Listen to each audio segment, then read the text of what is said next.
Can you see the stars from here, too?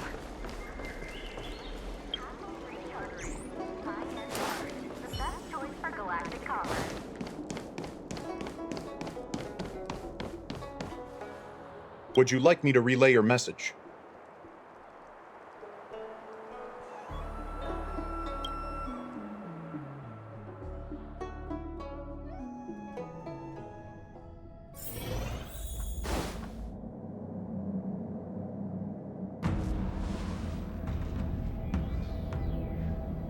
Can you wait a little moment? The Master Diviner will be here soon. She's temporarily taken on the General's responsibilities. Before meeting you, she must make the current situation known and fortify public spirit. This is her first real test as a General. I hope she can get used to things quickly. I don't think I can ever get used to this.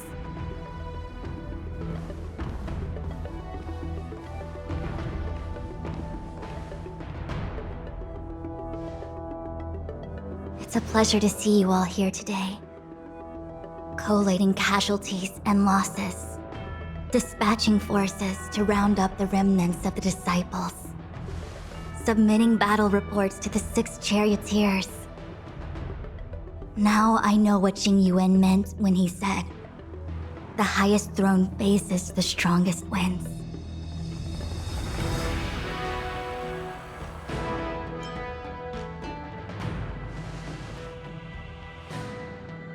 Generalship is no trifling matter. It is a duty one must bear.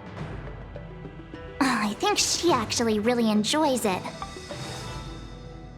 Master Diviner, have you summoned us here just to sigh and complain? Of course not. On the contrary, I am eager to thank you all in my official capacity as acting general of the Luofu. Now that things have drawn to a conclusion, it is time to reward you. Ooh, all those benefits that the General promised! They're finally here! Yippee! Yes. The Astral Express has braved great evil for the Luofu. Your devotion is evident. After discussions with the 6 charioteers, you are henceforth sworn allies of the Luofu. Within the Luofu's jurisdiction, you are to be treated with the highest standard of diplomatic protocol. On behalf of the Astral Express, I would like to thank you, Master Diviner. Wow, nothing tangible then? But at least it sounds pretty cool. Now that things have been expressed, I still have something to discuss with you. Please, this way.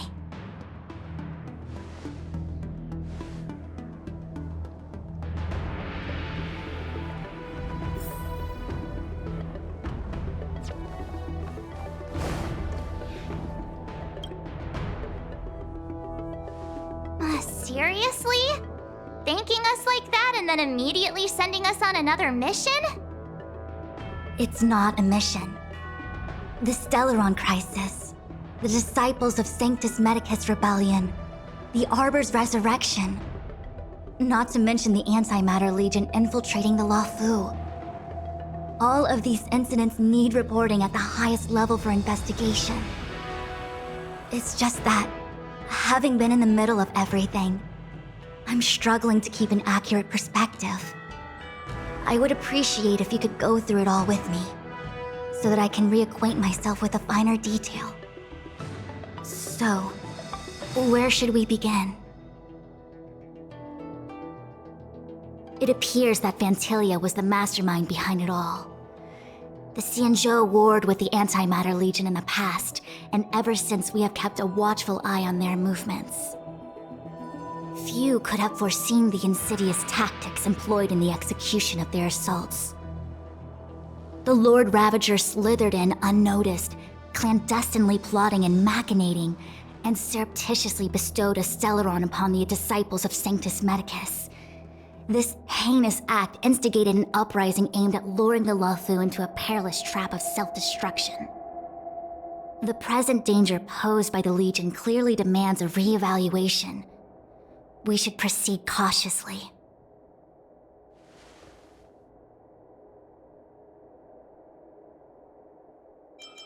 When the ambrosial arbor was severed by the Rainbow Arbiter thousands of years ago, the abundance became a taboo.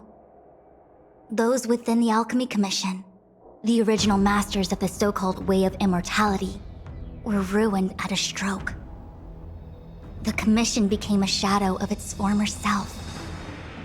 Presumably, from that moment on, the seeds of discord for the disciples of Sanctus Medicus had already been planted. Some of them were willing to work with the enemy, acquiring a Stellaron from the Antimatter Legion to try and revive the abundance. They succeeded all right. But why would Phantilia's objective to be to realize their wishes? Those traitors gained nothing. They betrayed the Xianzhou only to become sacrificial offerings in the Lord Ravager's grand scheme. The Stellaron Hunters. We know just as little. But in the Matrix of Prescience, I saw a prophecy that Kafka received from Destiny's slave. Elio foresaw all manner of possibilities for the Luofu. Based on what Kafka knows, and despite everything being under the control of Elio, that prophecy is indeed the most beneficial future for the Luofu. The Stellaron Hunters walked right into our trap, and even gifted allies, in the form of yourselves, to the Xianzhou. That might sound self-interested, but I hope the feeling is mutual.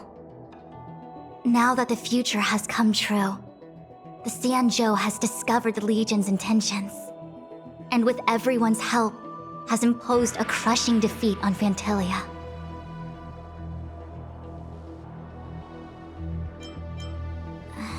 That we may. But as logical as things might seem, there are still many details about which we're uncertain. For example, how was the Stellaron brought onto the Xianzhou? And who sent it onto Scale Gorge Waterscape? How many disciples of Sanctus Medicus still remain at large? All of this is a mystery. Thus far, we've done our best. I'm submitting my report to the Alliance, and I've already got a plan in mind. All of you will feature in the report.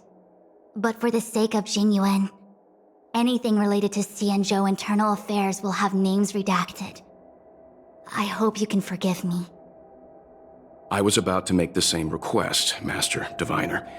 Since the Arbor's resurrection, I'm sure the Alliance will be poring over every detail of the report. I fear that if the Astral Express gets dragged into matters, leaving will not be an easy task. Jingyuan has committed quite a few violations this time around, and I'll have to deal with them one by one. Cloud Knight generals are all such a hassle. Before you leave, please make time to recuperate. If there's anywhere you'd like to visit, feel free to take a look. I must attend to some Cloud Knight matters. Farewell for now. Oh, if you pass through Starskiff Haven, I have something that I hope you can give to Yuko. It was all so chaotic. When Fantilia took form, it was as if Ting Yun vanished into thin air. The Cloud Knights were only able to find her fan. She took it with her everywhere. It's currently unclear if Ting Yun was a puppet manipulated by Fantilia, or if some form of deception was used to cloud her vision. I'm already prepared for the worst. Considering how the Legion operates, I fear the fate of the Skyfaring Commission Ambassador may be a bleak one. As for how matters are handled with regards to Ting Yun, I believe it's best left to her Foxian kin. I have informed the Skyfaring Commission of the events which took place, and I think it would be best if you were the one to deliver this item to Yukong. I understand. Leave it with us. Thank you, Mr. Yang. Now, let me take a look at my remaining duties for the day. It's quite the list. It's getting late. If you need me, I'll be in the Divination Commission Conclave Hall.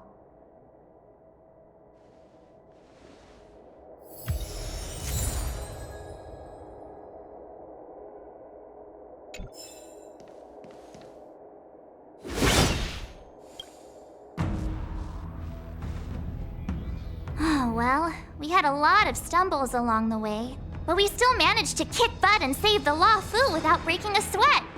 It feels kinda surreal.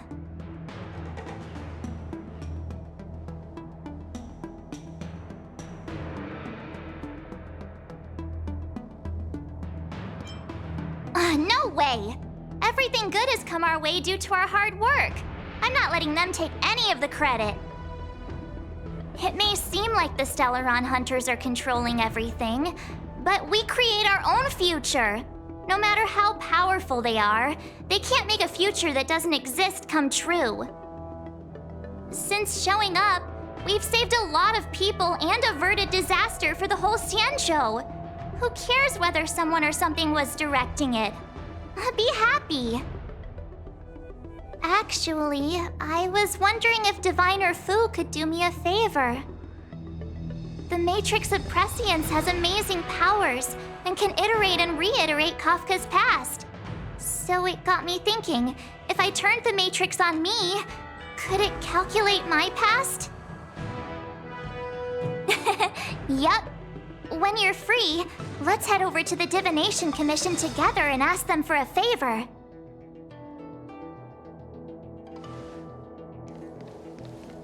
Things have come to a close for now. It's good that you came through unscathed. The Master Diviner asked us to pass on this item of Ting Yun's. I'll go to the Palace of Astrum and meet with Yukong. If neither of you has anything urgent, it'd be best if you came too.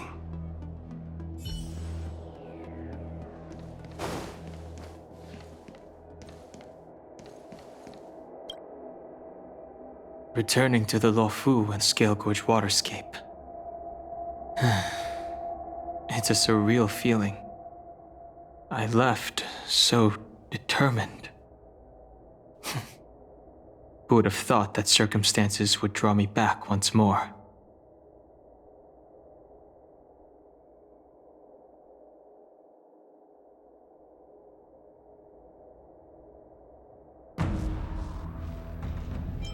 I'll be gone very soon.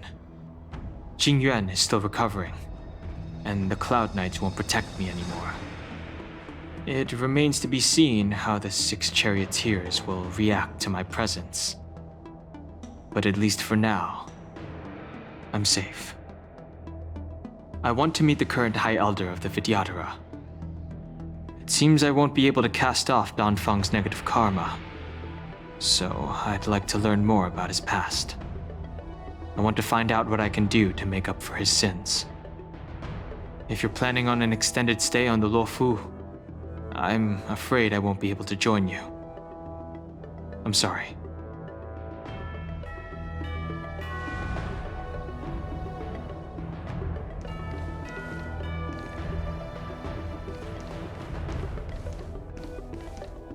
Well, here's hoping the Matrix is accurate, and that Diviner Fu won't decline our request. I want to meet the current High Elder of the Vidyadhara. If she can tell me more about Danfeng's actions, then perhaps I can do something to make up for his sins.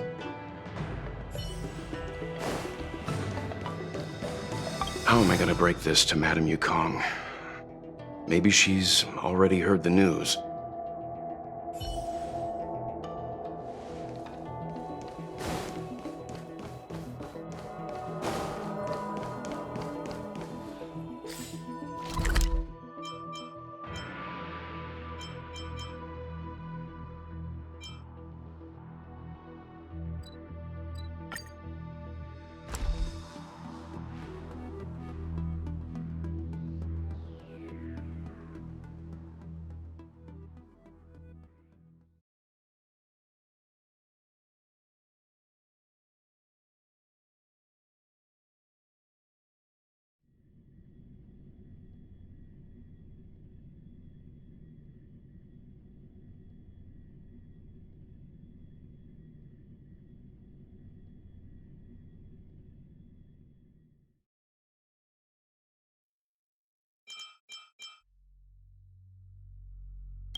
Did the Divination Commission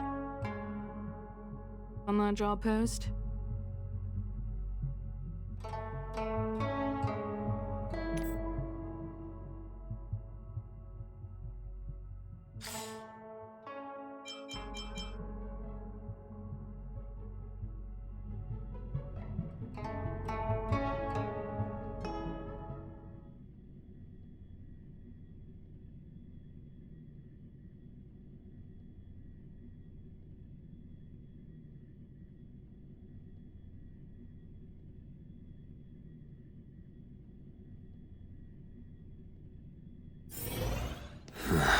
Are there other matters?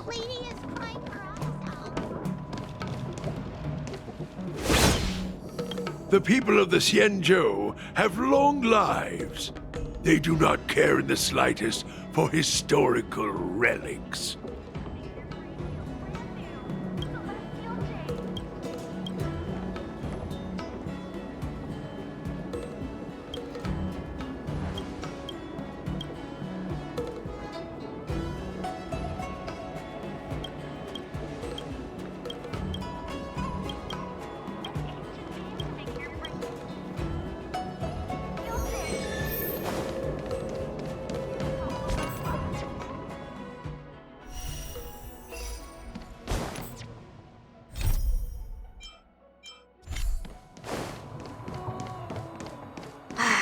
Never taken part in a soul-soothing ceremony.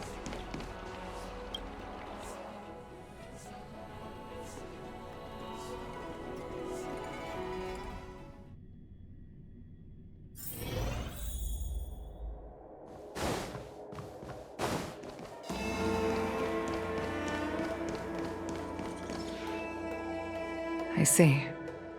Please extend my regards to the 10 lords. I will. Our condolences, Hellmaster.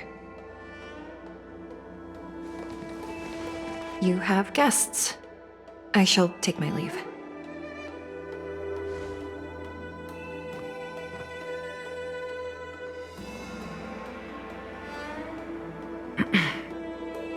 On behalf of the Skyfaring Commission, I would like to thank the crew of the Express for saving the Luo Fu from the Stellaron crisis. Madame Yukong must have heard about Miss Tingyun. Yes, I have heard. Seeing 4 leave, yet only 3 return, was enough for me to know that Fu Xuan's report was indeed correct.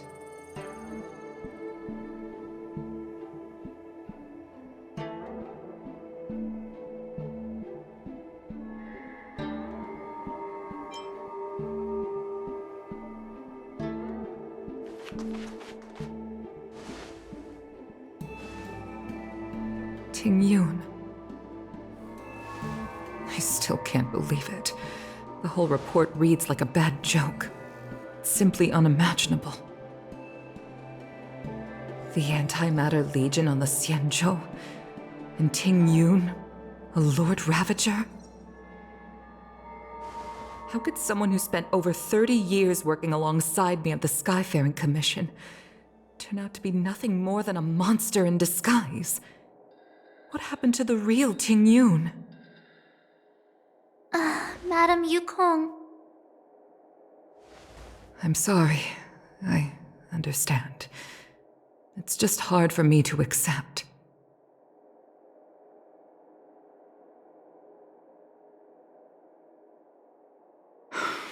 Thank you for bringing Ting Yun's belongings back to the Palace of Astrum.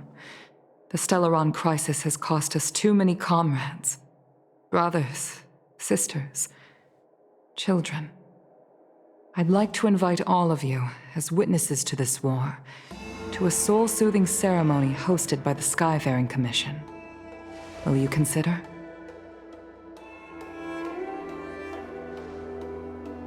A soul-soothing ceremony? To put it into short-life terms, a funeral.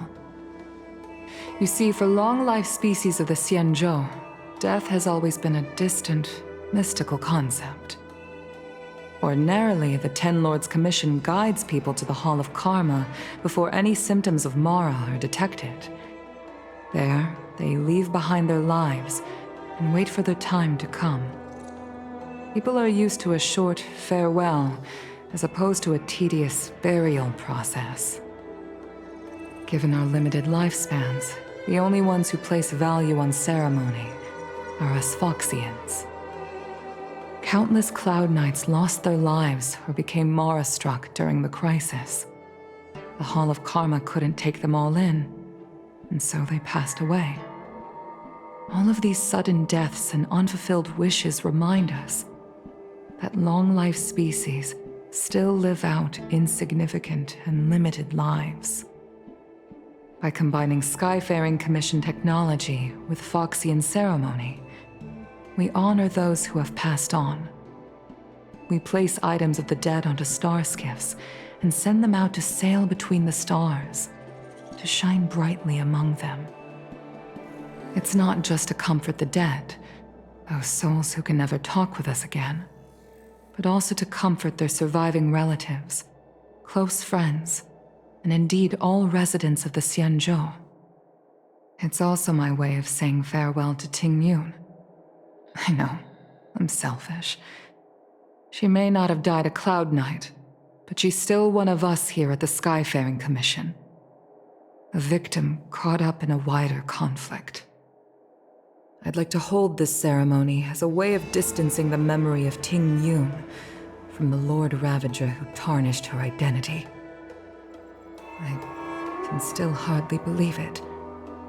I'll use my own methods to locate Ting Yun's whereabouts, but at present, This is the least I can do for her. I'd like to ask you all to witness this event with me.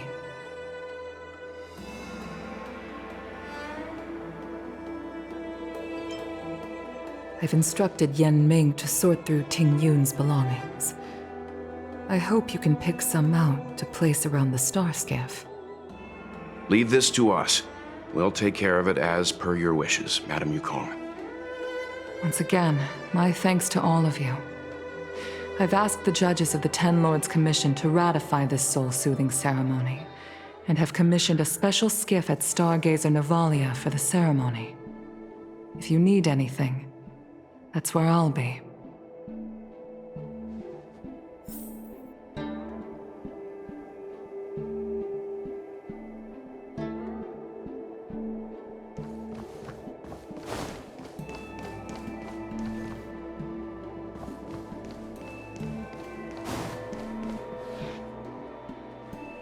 You always did say that I like to gossip, and here I am rambling on, proving you right again. If only you were here to cut me off.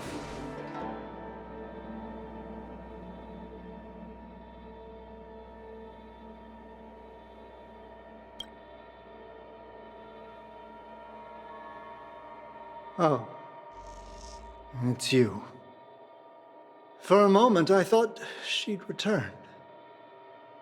Did the Helm Master send you over? We're here to help sort out Miss Tingyun's things. Madame Yukong wants to use some of them for her soul-soothing ceremony. Well, I've managed to get through pretty much everything. It's all in this box. Please, take your time.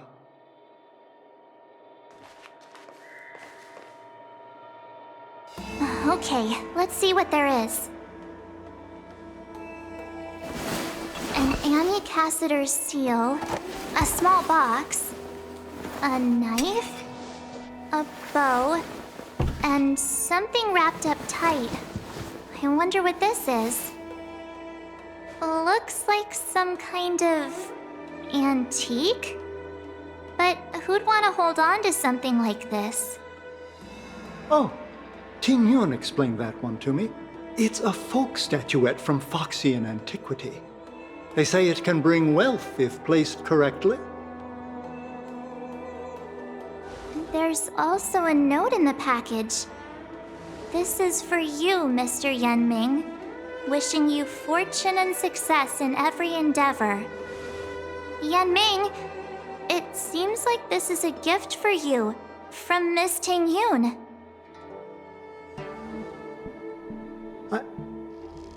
I remember asking Ting Yun and I were from different guilds. We were competitors, but also colleagues. When we used to trade in other lands, we would bring back local specialties and distribute them among friends and other guild members. It became a custom. The rivalry between us and the Whistling Flames to be the Skyfaring Commission's top guild was always fierce. We would gift each other all kinds of bizarre oddities. Candy that made your leg hair grow. A violin that could shatter glass with its piercing shriek. I was completely unprepared for this. I never thought Ting Yun would leave something behind for me that was so sincere and earnest. If I don't return a gift, I'll lose our little duel. But what could I possibly gift her back? Huh. Besides the seal, the knife, and the bow, none of this seems like something Miss Tingyun would have kept. I thought she was more about jewelry and beauty. Could there be other things similar to what Yenming got? We should take a look.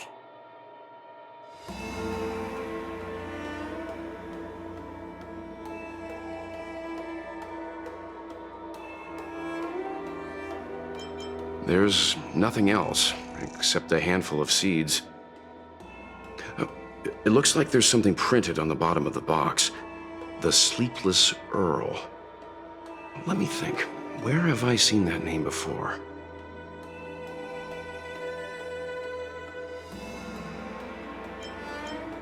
I can't cook to save my life, but one thing I'm sure of is that's a kitchen knife. I've never seen Miss Tingyun use anything like that to defend herself. It must be another gift that she never had time to send. There's an ad in the knife case. Spices Supreme. A room alley? Which store is that again?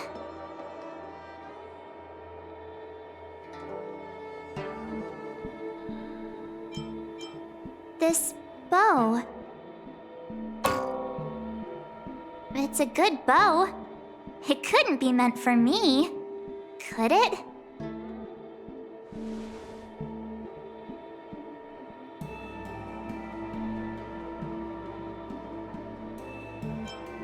All right, just kidding.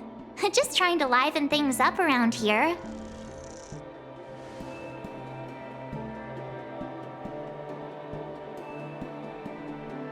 Do you know where we're supposed to take these things?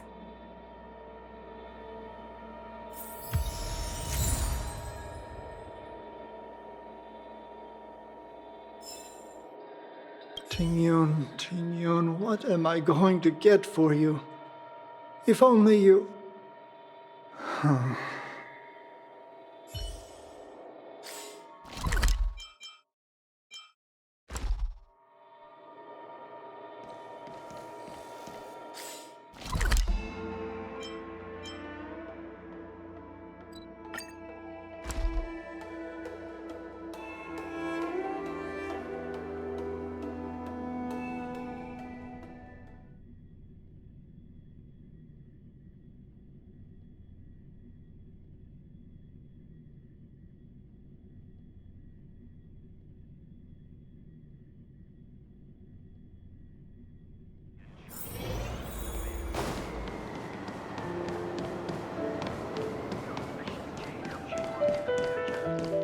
The Sleepless Earl. Was that the name of that tea house at the port when we first got into town?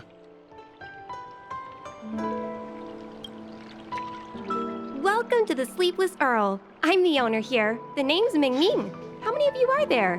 Which tea would you like today?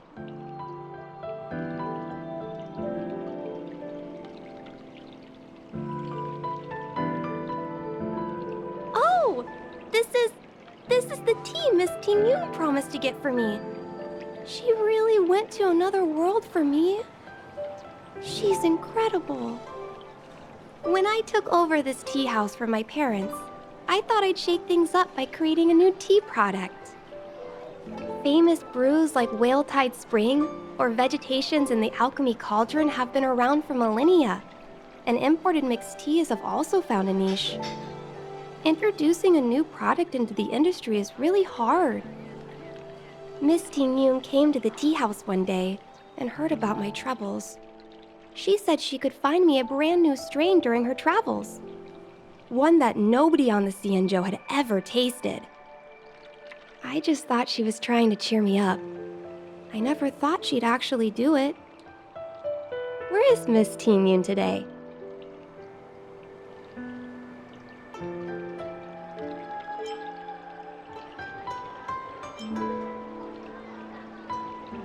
Yes. Now that the crisis has been averted and the ports are resuming operations, Miss Ting Yoon has been dispatched on business with the Skyfaring Commission out to other worlds. Oh, really? Well, that's a shame. Well, hold on a sec.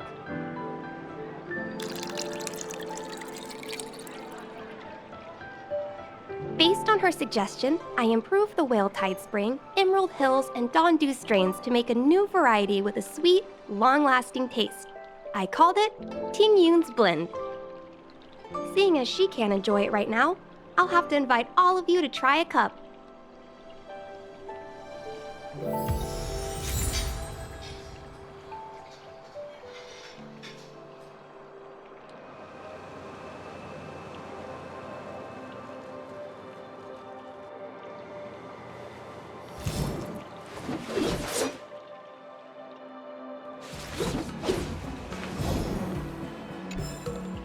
I can't wait for Miss Ting Yoon to try this tea.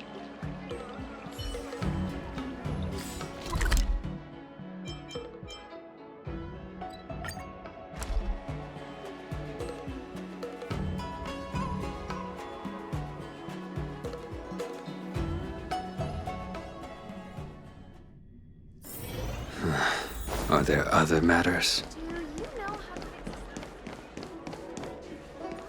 The Luofu is famous for its mung bean soda. You've got. Oh, how's it going? Did you take some time off? See any more of the Xianzhou? Isn't that the place on Aurum Alley over in Exalting Sanctum? All the foodies go there. What about it? Planning on treating me to a feast?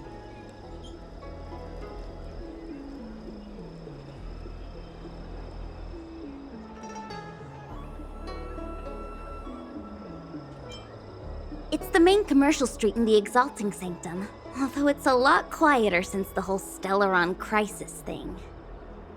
Tourists fresh off the Starskiff always head to Starwatcher Avenue in Starskiff Haven. It's one of those bustling tourist streets. But if you want the real deal on local snacks, you've gotta get to Aurum Alley. I've marked it out for you on your map. Whenever I'm tired of Celestial Jade or slacking off, I head over for a bowl of Granny Chen's tofu. Darn it, now that you've brought it up, I suddenly don't feel like clocking in for work anymore.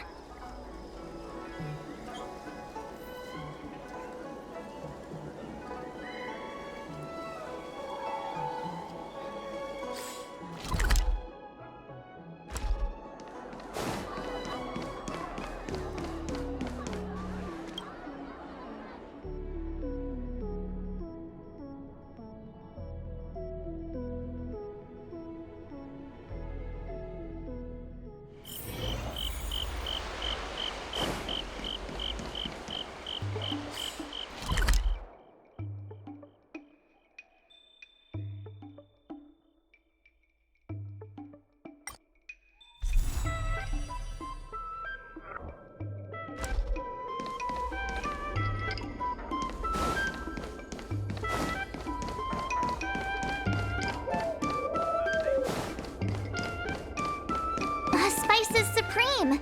Check out that sign! Here it is! Honored guests, welcome to our humble eatery. What can we get for you today? Something from Miss Tingyun for me? Oh, what a precious person she is. A sweet thing like her, gifting me a kitchen knife. When she first ate here, I told her my motto: you can't better your own food unless you taste it. Then she got me to talk about my hunting and cooking experiences out on other worlds. She was captivated. She pestered me about dish after dish. At the end, she mentioned she wanted to get me a gift: a sword for a hero and a knife for a chef. That's how she put it. She probably came across some rare mineral and forged it by hand. Look how sharp it is. I bet it'd cut straight through a Thalassa titanium terrapin shell. Miss Tingyun is too kind. Who among the Aram Alley vendors hasn't been spoiled by the generosity of whistling flames? Her grand fare puts small merchants like us in touch with big intergalactic vendors. If we're talking gifts, it's us who should be gifting her something. Oh, I heard the trade port is open again for business. Miss Tingyun must be real busy, right?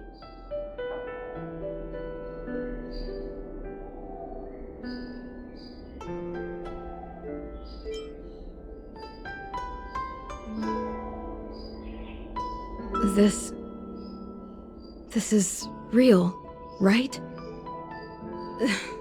The monster you mentioned, where did it come from? I wish I could take this knife and cut it to ribbons. Forget it. Matters like these are beyond the control and understanding of a cook like me. Thank you, all of you. Let me prepare a dish for you as a gift from Miss Tingyun.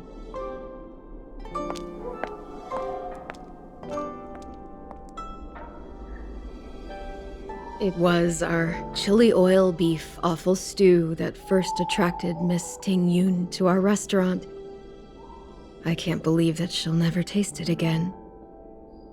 Please, you'll have to eat her share too.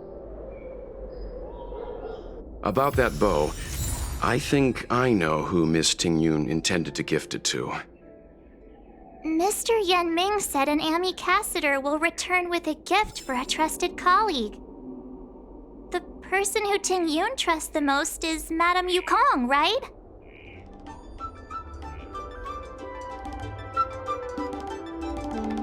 If only Miss Tingyun could try this one last time.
What brings you here?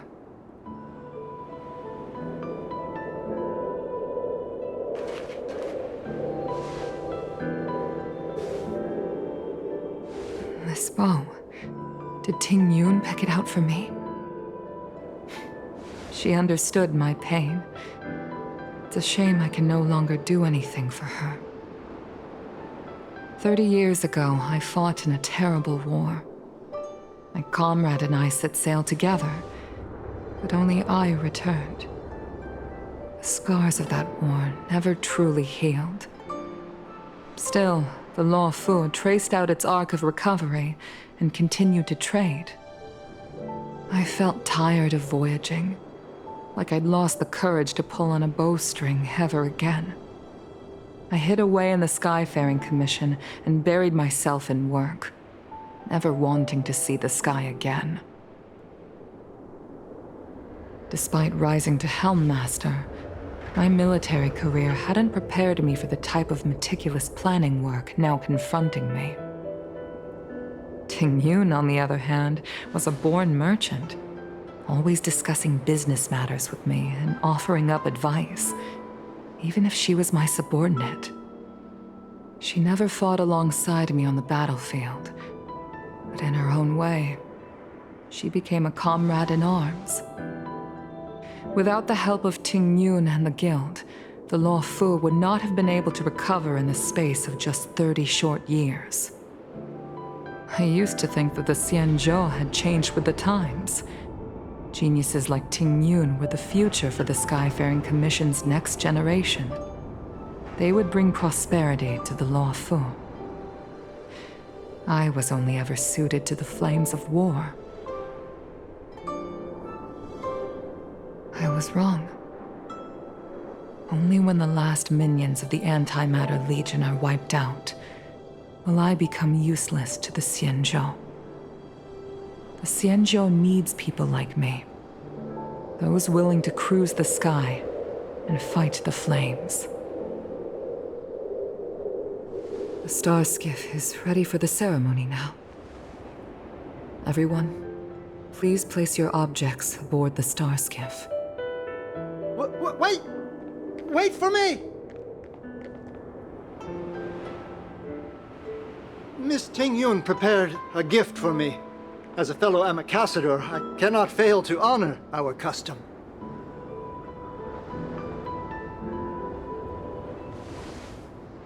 Yan Ming, what is it that you've prepared? I've brought a paper kite. I know it may seem simple compared to the precious items that Ting Yun gifted others in the past, but it has a deeper meaning. I heard that Foxians have a tradition where paper kites are used to comfort the souls of pilots who can no longer take to the skies. Ting Yun and I were never pilots in the strictest sense of the word, but we spent much of our lives out among the stars. For her to be able to take wing once again would make her very happy.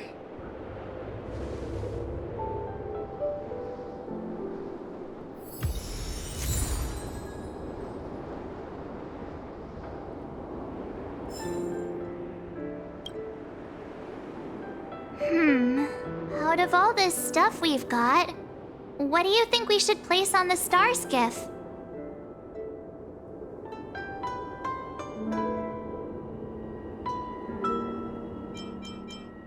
This time, we needn't compete. Go. Fly on to other distant worlds.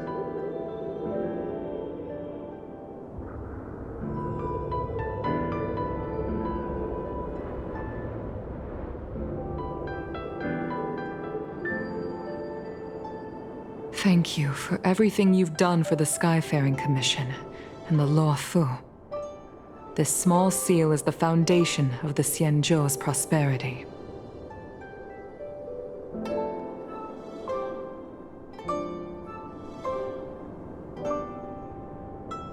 This is the tea that Meng Ming has made, especially named after you.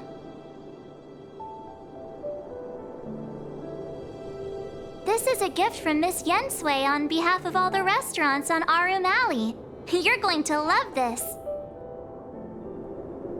The Skyfaring Commission shall never forget you, Ting-yun. I will seek out the truth. And if it is discovered that you were taken from us, I swear to avenge your unjust end. It is time for the soul-soothing ceremony. Please make your way to Earthrise Agora in Starskiff Haven.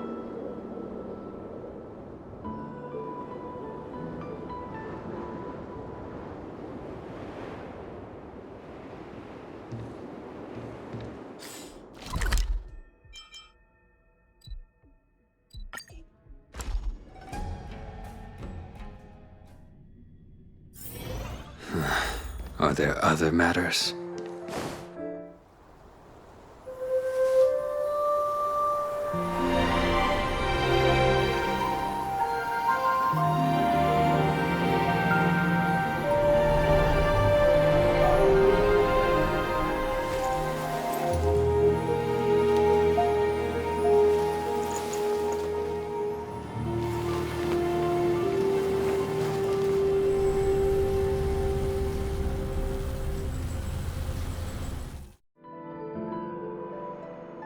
General, the ceremony is finished. You should take a rest. Not yet. I have things I wish to convey to my astral friends. My apologies I couldn't get to you any sooner. Yen Qing made sure that I was fully recuperated. Before you leave the Luofu, there are 2 things I wish to gift the Express. 2 gifts? Has his conscience finally gotten the better of him? Is he going to make up for all our hard work along the way?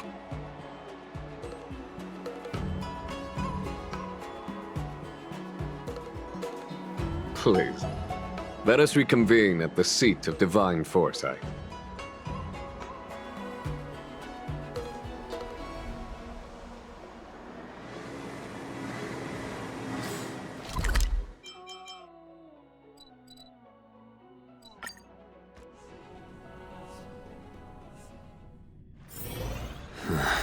Are there other matters?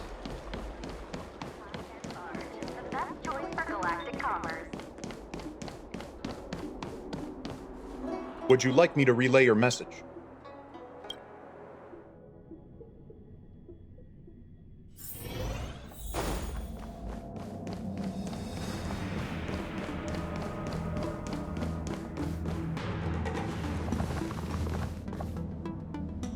Present company is gathered to reiterate the Xianzhou Luofu's esteemed gratitude for the magnanimous actions of the Nameless. I am sure Lady Fu has given voice to this already, but the Luofu is greatly indebted to you. Therefore, on behalf of the Luofu Cloud Knights, I hereby present you with a jade abacus, a symbol of our allied friendship.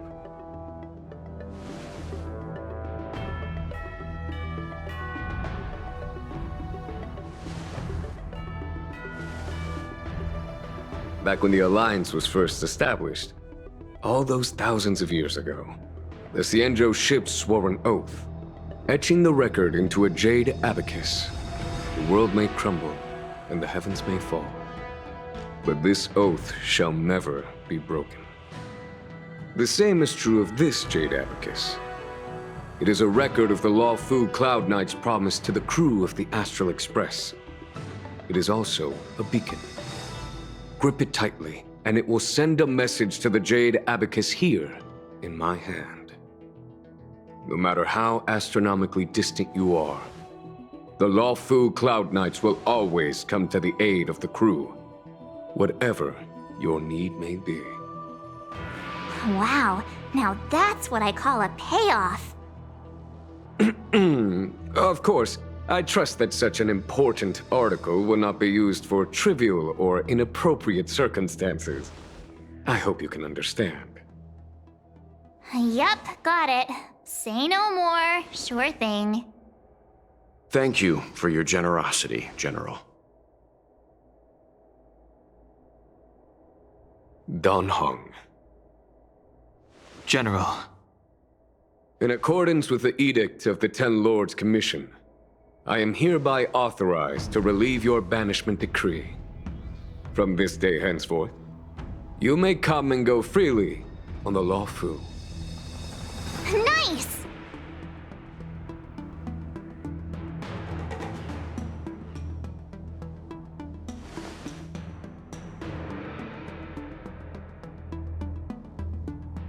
But I must remind you that the crimes of Don Feng have had far-reaching implications. And some people, such as those in Scale Gorge Waterscape, will not be much moved by the issuance of a paper edict. While I can guarantee your freedom to come and go as you please, I cannot guarantee your safety. Again, I hope you can understand. I understand. This issuing of gifts brings with it a sense of relief. Even my wound is feeling much improved. The occasion calls for a line or two of poetry. Though I feel my efforts would be overshadowed by the erudition of Lady Fu. Another time, perhaps. The Express and its passengers have a long voyage ahead of them. May that voyage be smooth and untrammeled. I bid you farewell.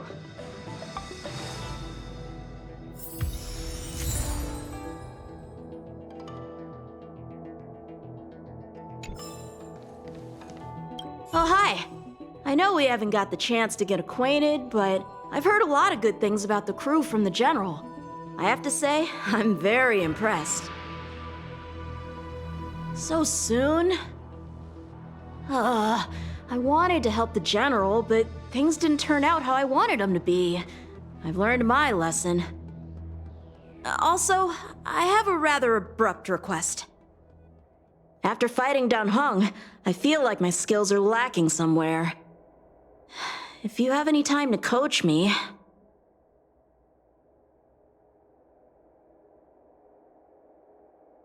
I'm worried that he still holds some grudge against me.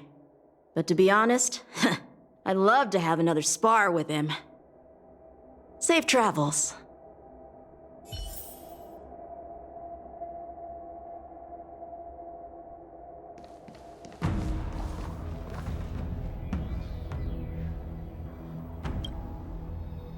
Himiko messaged me. The Express detected the Jade Gates reopening. She asked whether we'd be heading back anytime soon. She was also asking after you, Dan Heng. I think it'd be best if you update her in person, don't you think? She must have been worried. I'll return to the train and put her mind at rest. Himeko must be eager to hear about what we've been up to on this mission too, right? Hang on. Oh, how could I forget? We should bring something back for the conductor. Have you got any unfinished business on the Xianzhou? Oh yeah, there are some people we haven't said goodbye to yet. Fine, fine. Dan Heng and I will go back to the Express. The two of you come back soon, okay? Don't worry, Mr. Yang.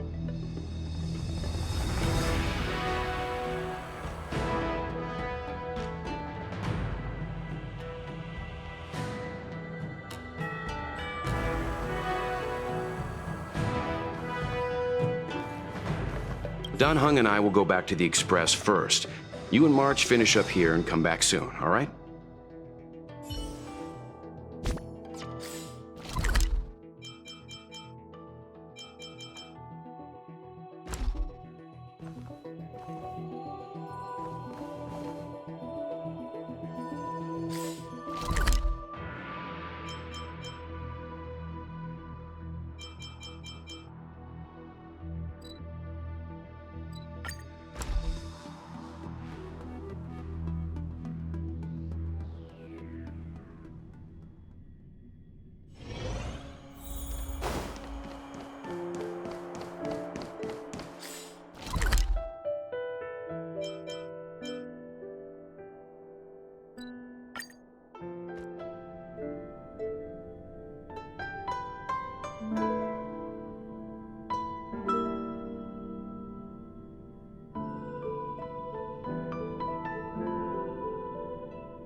Are there other matters?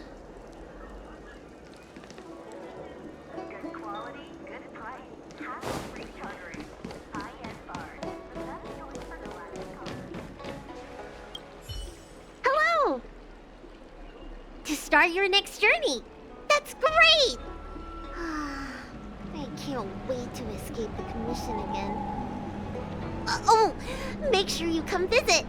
Next time you're here, we'll put my plan into action! I've got it all figured out! We sneak out, head over to Arm Alley, and pick out on the snacks there!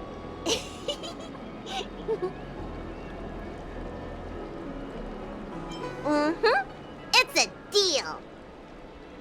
And don't forget to come see me if you get any headaches, fever, tendon pain, joint pain, anything.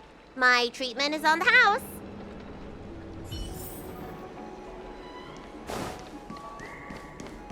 Good quality, good price. Hassle-free chartering. High-end barge. The best choice for The galactic Lafu is commerce. famous for its mung bean soda.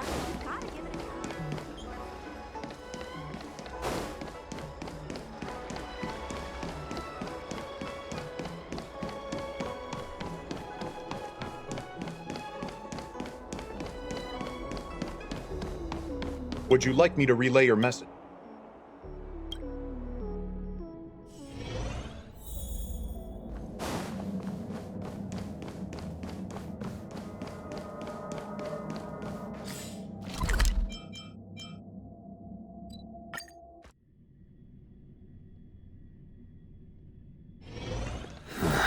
Are there other matters?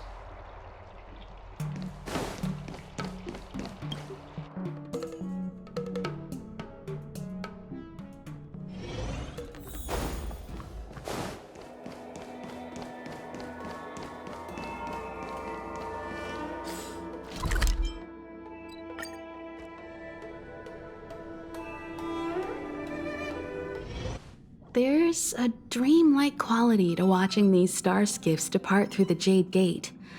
How long will these ships sail? And which stars are they traveling to? From a universal perspective, there is little difference between the lives of long and short-life species. The transcendence that the Xianzhou pursues is nothing compared to the enduring majesty of the stars. And the grief felt here is no different from our own.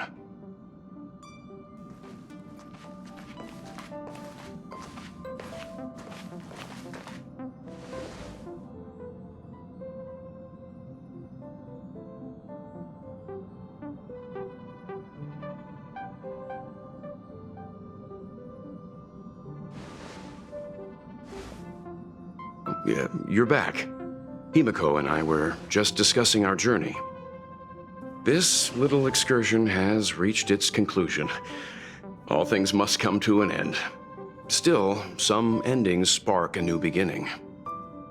Next time, I think I should be the one trailblazing with you guys. Welt can stay on the Express.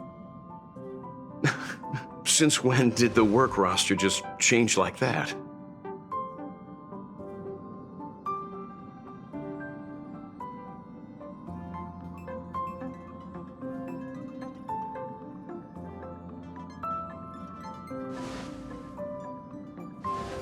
Penacony. Do you remember? Before Kafka's proposal, that was our original destination.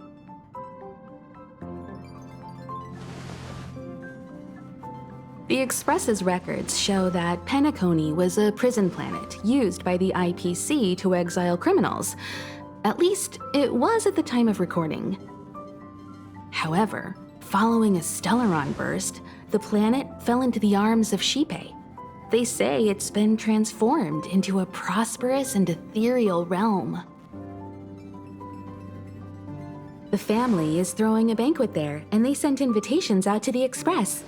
I was curious about the state of the planet, so I accepted. When the conductor is ready, we can set off for the next stop.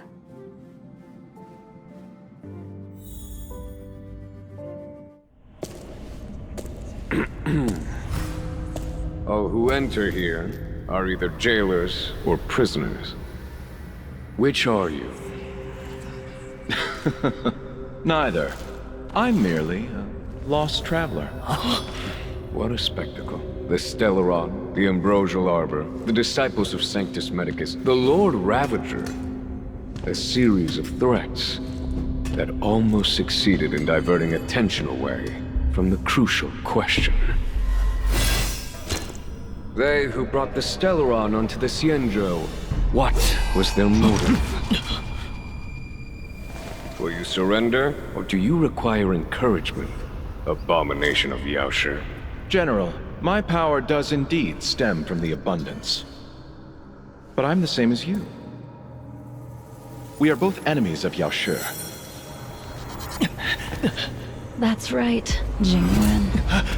Stay out of our way. The revival of the Arbor is an omen. It's time for the Xianzhou to choose its next path.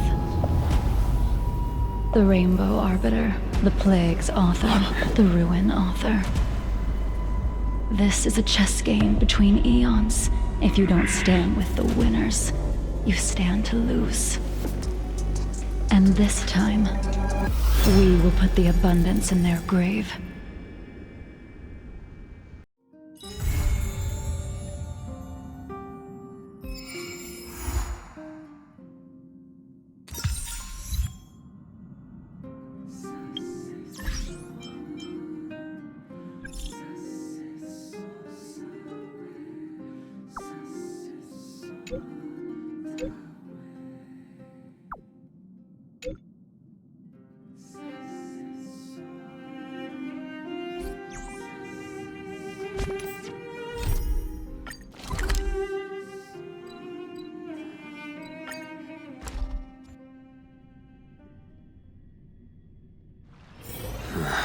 Are there other matters?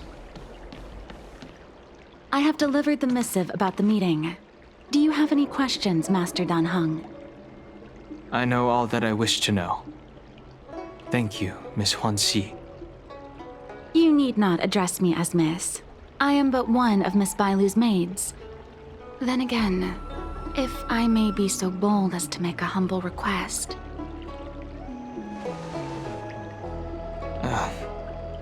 Go ahead. Before this goes ahead... Oh, who might this be?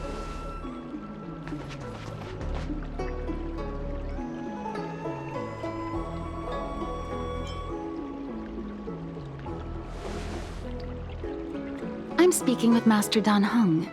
I'm afraid this doesn't involve you. Please take your leave. He is a close friend. I've invited him along to bear witness. Please, treat him as you would me. Now, what was your request? Then I hope you don't plan on meeting with Miss Bailu.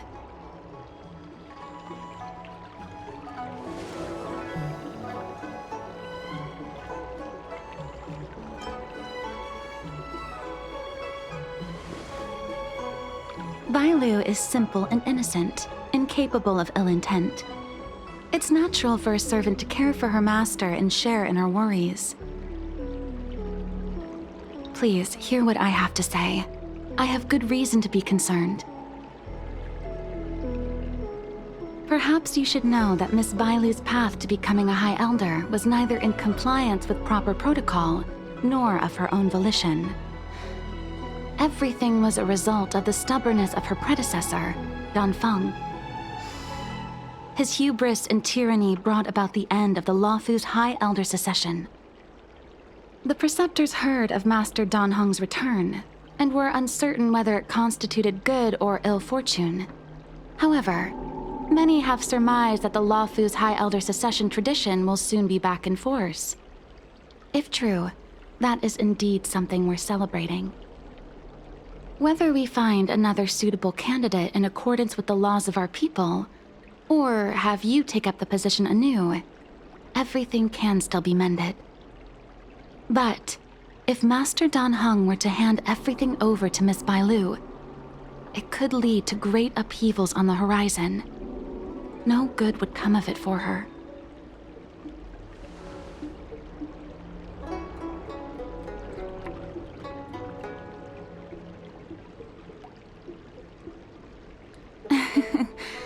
Such a major matter as this is naturally up to the Preceptor Elders.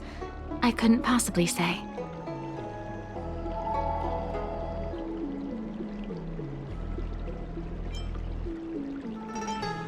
I've been a maid here for 12 years now, and was with my mistress every day as she studied medicine and received tutelage. I've witnessed her countless escapes, and the inevitable, unwilling returns. As far as a Xianzhou is concerned, children like her enjoy a charmed and happy childhood. But as a High Elder in nothing but name alone, Miss Bailu is highly restricted in her actions, and has no freedom or say about her own life. I can't bear it. Your Highness, please think about this poor child. Miss Bailu is young, naive, and easily manipulated by others. I worry that under the pressure of others, she would be convinced into taking up too great a burden. I understand your concern, but I have nothing more to say on the matter at present. Then I will bid my farewell. Master Dan Heng, whether you choose to meet Miss Bailu or go with me to see the Preceptor Elders, I will be waiting for you by the ferry leading to Scale Gorge Waterscape. I haven't even set eyes on Bailu, and people are already urging me not to meet her.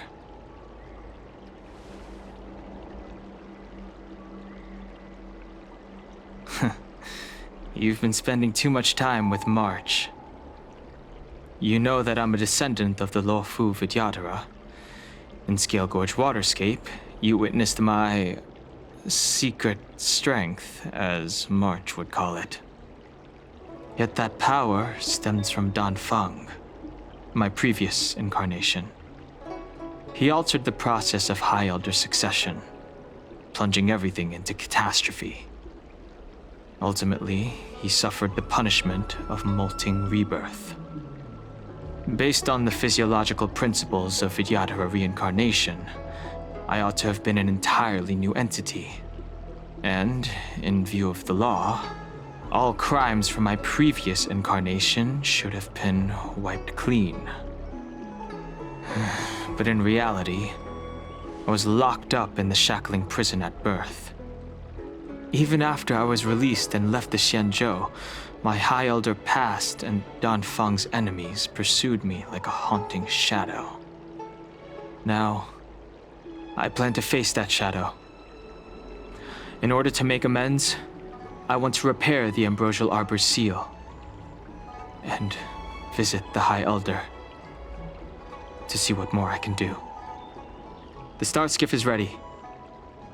Let's go.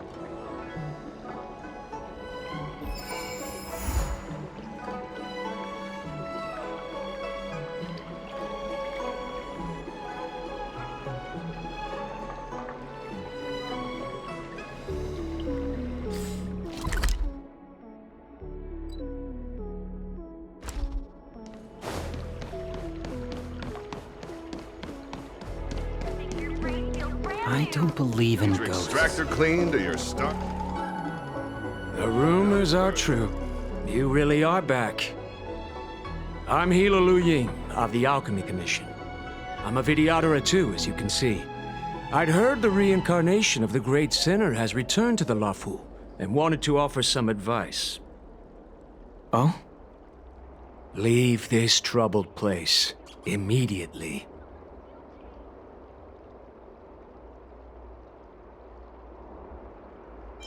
Certainly. Miss Bailu has weathered nothing but criticism since she was granted the title.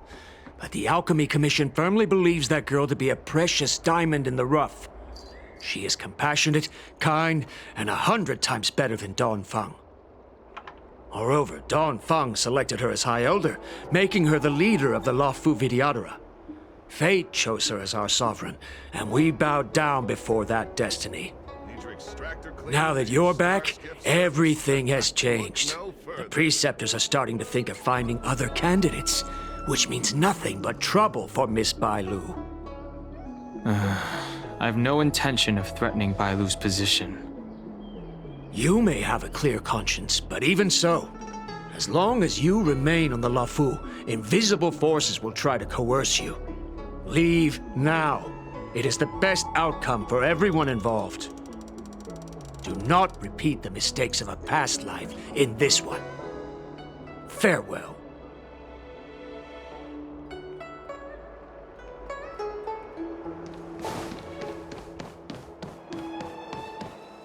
Excuse me. Are you two on your way to the Alchemy Commission, Delph?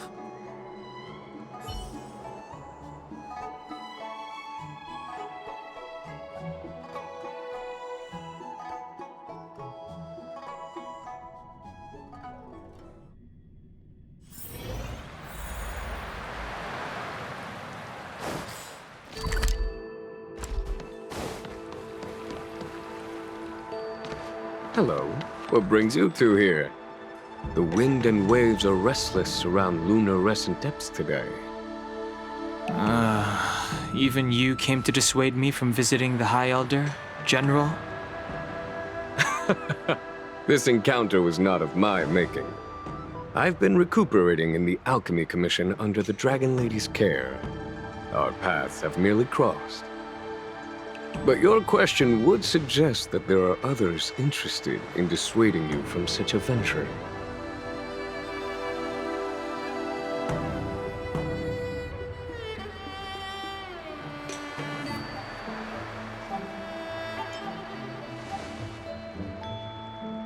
Matters that concern the rise and fall of the Vidyadhara will inevitably attract certain parties, those that would work circumstances to their advantage.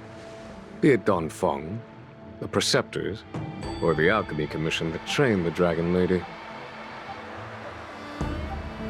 Your injury hasn't dulled your instincts, General. The Preceptors and the Commission seem deeply concerned.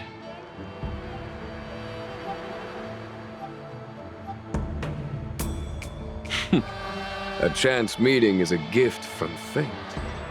Why don't I help you to fathom their intent then?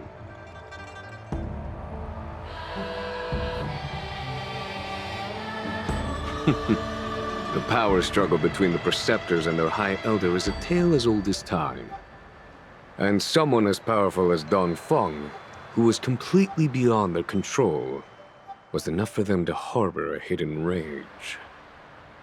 The Elders used to have a small say in appointing the new High Elder. Who could have imagined that Don Feng would pick his own successor? And yet, that is precisely what happened, and all they could do was accept the result. Now that Don Hong has arrived, the Elders see yet another chance. How could they let it go?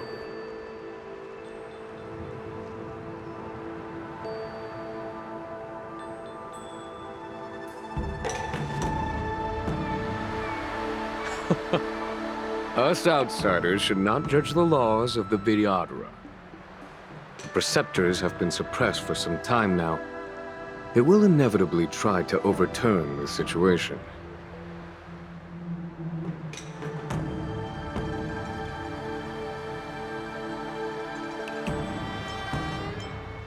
These people speak of legitimacy.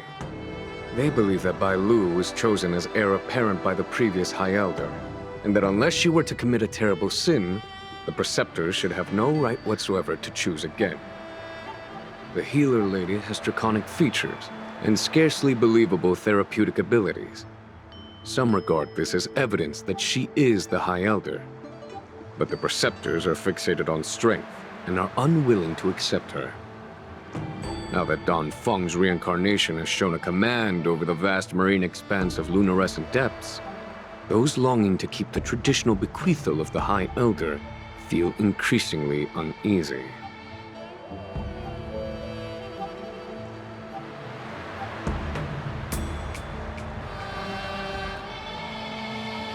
After Don Feng's abdication, they fought against the Preceptors and saved Bai Lu's dignity.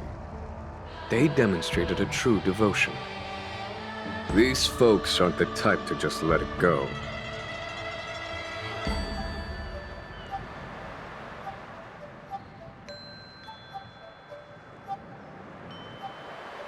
It is an internal affair of the Vidyadharas, As long as it does not disturb the peace aboard the Luofu, it does not involve the General of the Cloud Knights.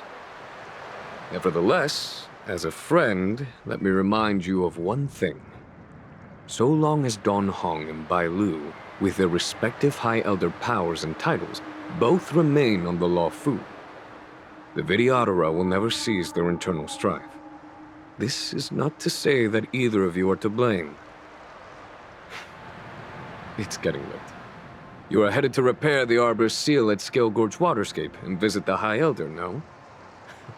Farewell for now. I should start taking this business of rest and recuperation a little more seriously.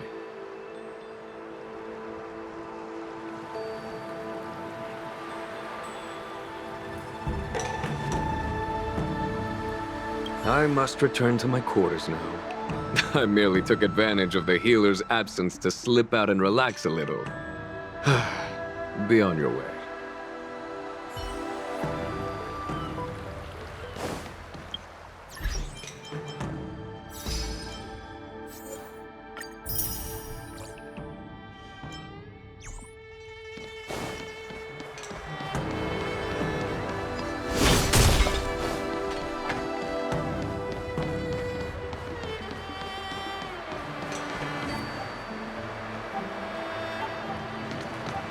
Master Dan Heng, you're back.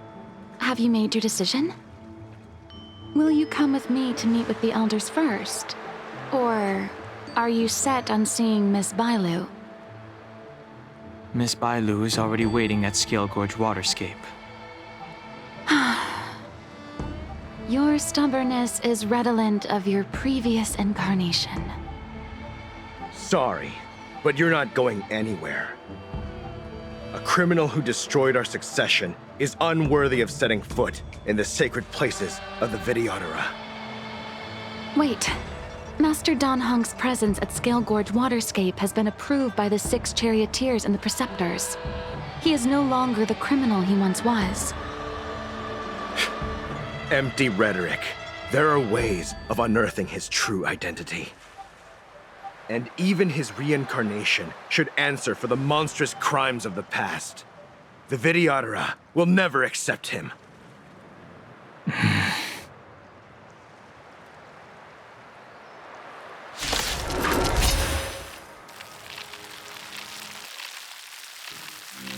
Die, Don Feng.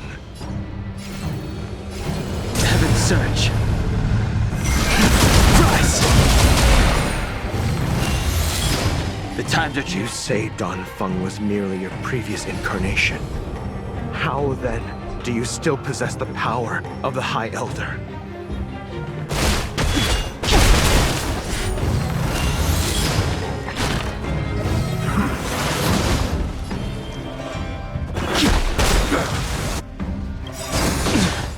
Awaken, dormant world-cleansing dragon! As I expected, Don Feng, you have returned.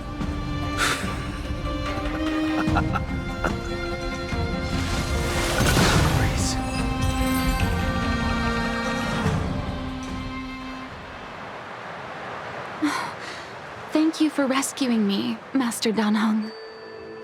They came for me. I'm sorry you got dragged into it. It's risky to remain here. We should leave. Master Dan Heng, after your meeting, will you go with me to see the elders? Should I ever want to meet the preceptors, Miss Huan Si, I'll ask you to pass on the message.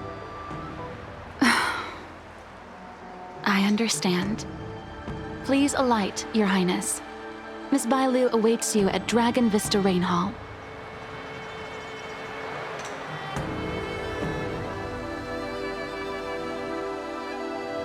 It could be dangerous ahead. We should proceed carefully.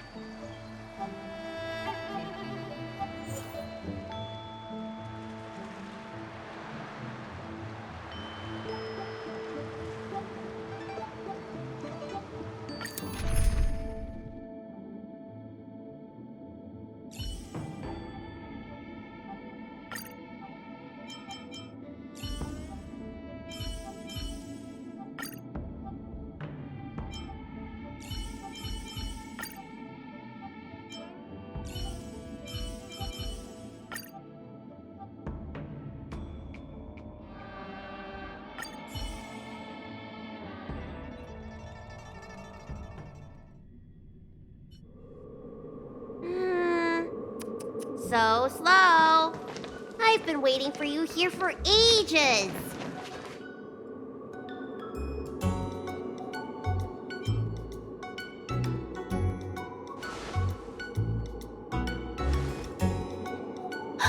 An assassin? Are you okay? Are you injured? Fortunately, the skills of Master Dan Heng and his friends were too much for them. There are those that wish to assassinate Master Dan Heng, miss. Presumably to preserve your legitimacy as High Elder. Huh. I don't care about my legitimacy. Why do they? I told you, whoever wants to be the High Elder is welcome. I never wanted the title. I am Dan Heng. It is an honor to meet you, Miss Bai Lu. You're Dan Heng? I heard about how you parted the ancient sea and Scale Gorge waterscape. These assassins have got their work cut out for them. Miss Bai Lu, please don't say things like that. Let me take a look at you.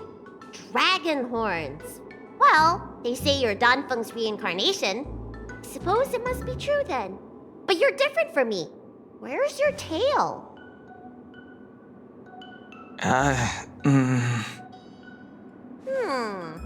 If I let you be High Elder, will you grow a tail? About the High Elder succession. I have no intention of getting entangled in that. I'm here to repair the Ambrosial Arbor's seal. This is the duty of the lawful Vidyadhara. Oh, really? Then why'd you come to CB? All I've learned since my hatching rebirth are some medical skills at the Alchemy Commission. I can't repair seals or part the sea like you can. I should take this opportunity to talk with you about the past, Miss Bai Lu. I've heard about your situation, and while I can't guarantee a solution, I will do my best to improve things for you. Interesting. You're not like other grown-ups. You say what you think, and you seem trustworthy. So, you want me to go with you to Scale Gorge Waterscape? Precisely. Let's go then. Miss Bai Lu. Guanxi, please wait here for me. I'll come back as soon as I can. I've got these two to look after me. Don't worry.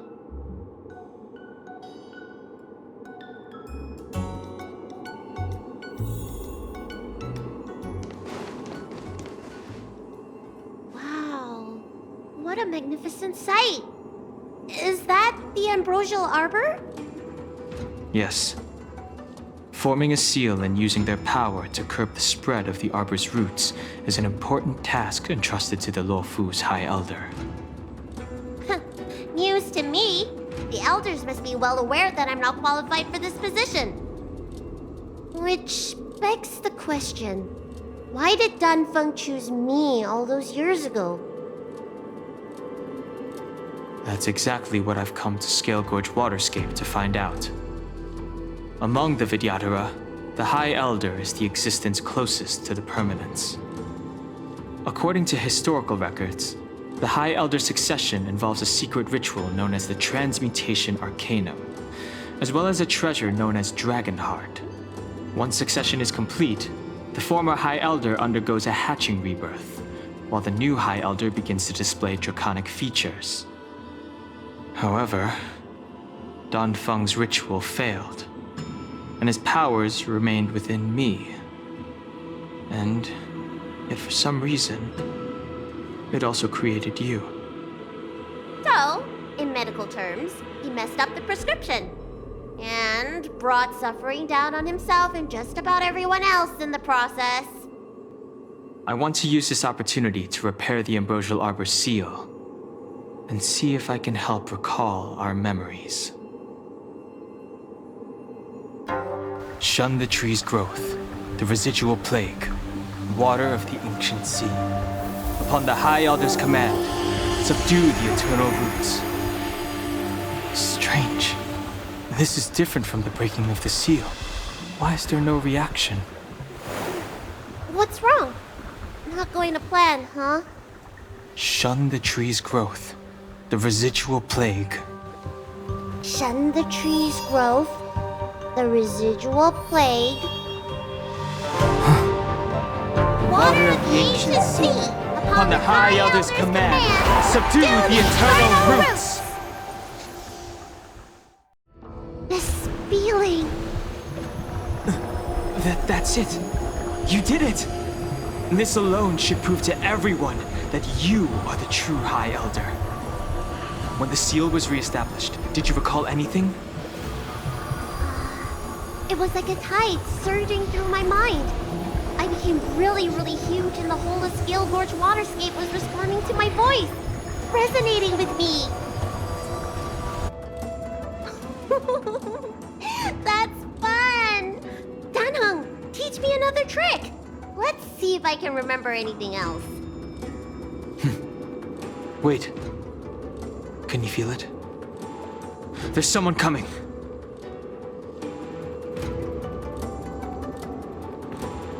You! Who are you?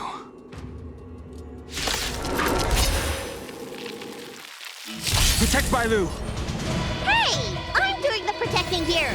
Nobody's getting hurt with me around. Enemy targets detected. I'll see you off. The fight is set. Receive divinity. Unnecessary. That paradise, savor it for me.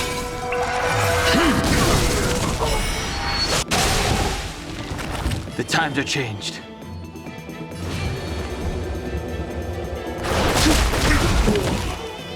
Ready for another? You chose the wrong enemy. Enemy data net markers activate. Time for a good old counterattack.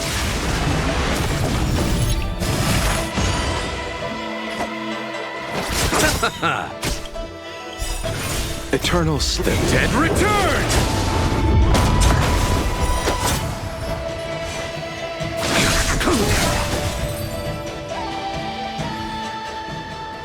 How did they manage to appear right next to us without a sound? They may have used a cloud hymn to create mist and provide a smoke screen. I'm afraid this ambush was probably lying in wait for us. Seems like some people have had enough of my presence.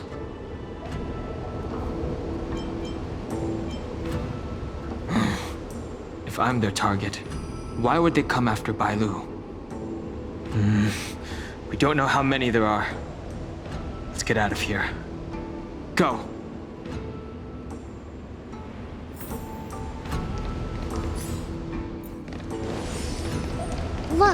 Look at that shadow.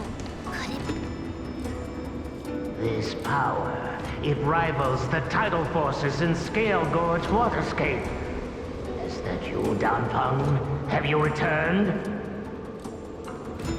I'm afraid you have the wrong person. These floating shadows are called Mirage Echoes. They are memories of past lives and echoes from the past that the Vidyadhara shed during their rebirth. The books say that these mirages only speak to people they can recognize. And the water on their bodies can be used as medicine. Seems this mirage mistook me for Danfeng. There's no mistake. This old man would recognize your voice anywhere. Have you come to this sacred place to repent? The proud son of the Vidyadhara, hero of the High Cloud Quintet. You fought with us your whole life. How far you have fallen. You availed yourself of the Transmutation Arcanum to summon that draconic abomination, and almost laid waste to Scale Gorge waterscape in the process. If your allies hadn't united to slay it, then the abomination would have destroyed the Ambrosial Arbor's seal.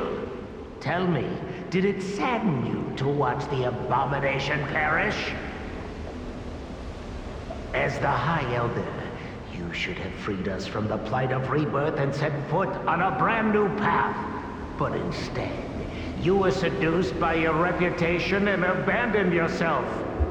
You counted Xianzhou natives and even short-life species among your friends. The upcoming trial is your final chance. Hand over the secrets of the Transmutation Arcanum now, and the Preceptors can help you keep your secret.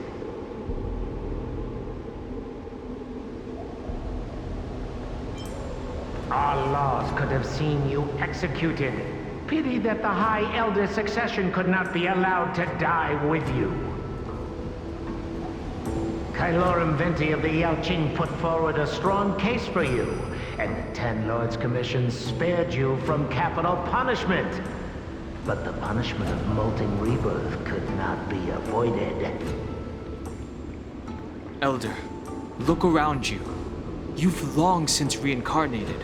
What remains here are just the mirages of the waters of the ancient sea. Impossible. I still live! The High Elder Succession will not be severed in this generation. I don't like this Mirage Echo. He thought that the Vidyadhara was superior to other races, and that he was superior to other Vidyadhara. As if the Vidyadhara would never progress without their plans. I guess Danfeng probably never told them the secret of the Transmutation Arcanum. We shouldn't linger here. The assassins are using skilled cloud hymn magic to make themselves invisible.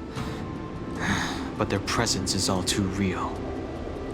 These mirage echoes, on the other hand, are vestiges of the past. If we can center and transmit the echoes, we should be able to detect any assassins hidden beneath the surface of the water. Let's look for mirage echoes and send out pulses. Move carefully.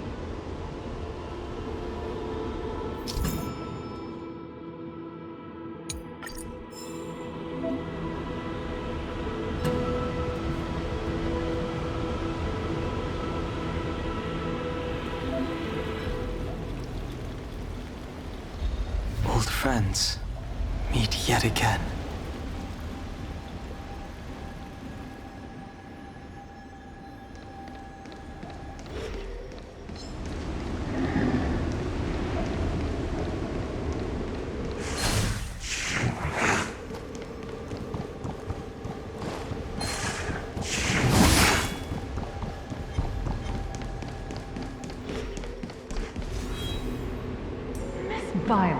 You fled the Alchemy Commission yet again. How many times have I told you our rules state that... Sorry. I'm sorry. I won't do it again. Wait. I remember that voice. That's the old chief alchemist. So she's been reborn? Reborn? More excuses. Who brought you out this time? Is that Master Danfeng?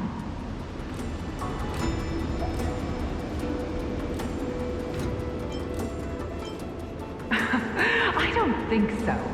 The appearance of the Lawfu's High Elders has been similar through the ages, but there's no mistaking Master Danfeng. Bailu, return to the Forbidden Residence. I must speak with Master Danfeng. Oh, okay. Wait! No! You're just a mirage echo! I got tricked again! Master Danfeng, I finally understand your plan. That little girl is the key to the Transmutation Arcanum. This is a breakthrough for my research. The Vidyadhara perform self-reincarnation, but we are unable to reproduce. Natural and artificial disasters inevitably reduce our population. If this continues, one day our noble draconic bloodline will perish, and the fated decree of the permanence will be violated. For this very reason, I have spent my entire life researching ways to free the Vidyadhara from the cycle of reincarnation. I have been without success for a long, long time. thinking that this reincarnation had been naught but a waste. But now, you have enlightened me. Danfeng. What did he do? Master Danfeng, your changes to the transmutation arcanum created a draconic abomination that wreaked great destruction. But it also created a new life. This is the hope that will one day allow the Vidyadhara to reproduce.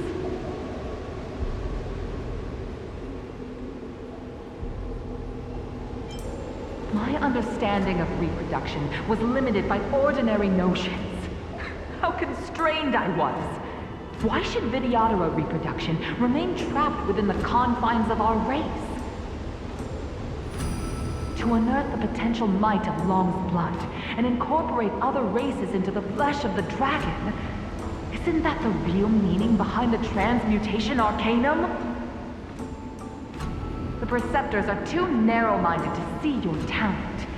They want to install another High Elder. Foolish! What does she mean by that? The transmutation arcanum seems to contain a secret that allows the Vidyadhara to escape the cycle of reincarnation and return to normal reproduction. But the mechanism eludes me. Let's go.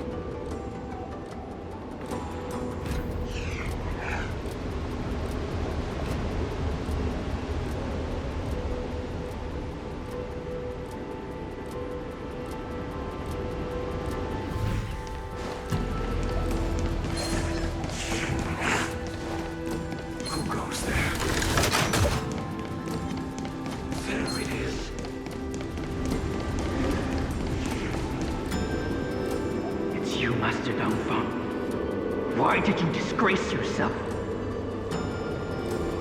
You were my hero. I dreamed of being just like you, of joining the Cloud Knights. But you betrayed the hopes and dreams of the Elders. This Mirage Echo. He must be a Cloud Knight who fought alongside Danfeng all those years ago. How many of us perished in that disaster and could not be reincarnated?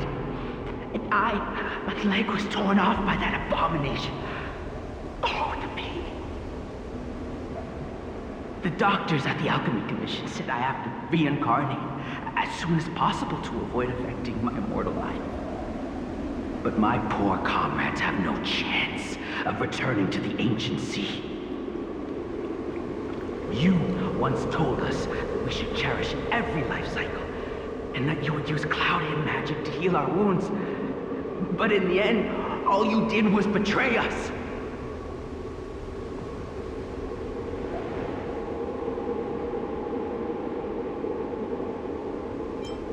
I must listen to him very carefully. We cannot afford to miss any information. I will never forgive you. The High Elder's power belongs to the Vidyadhara of the Lawfu. You are unworthy.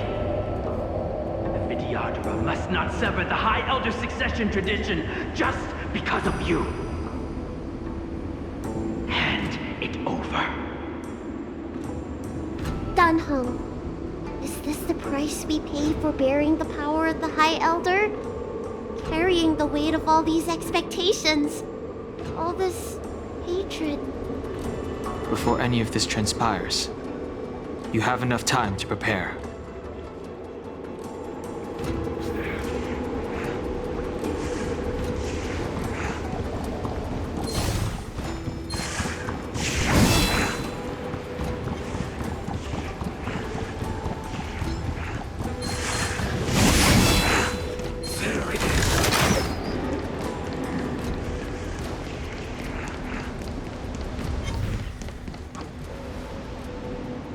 Miss Bailu, are you okay?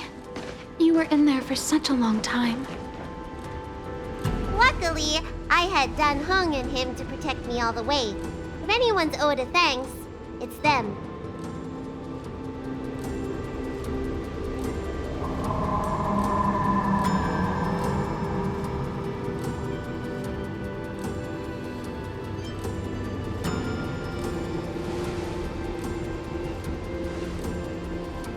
didn't expect those assassins to be so brazen and reckless, storming a sacred place like Scale Gorge Waterscape and pursuing you.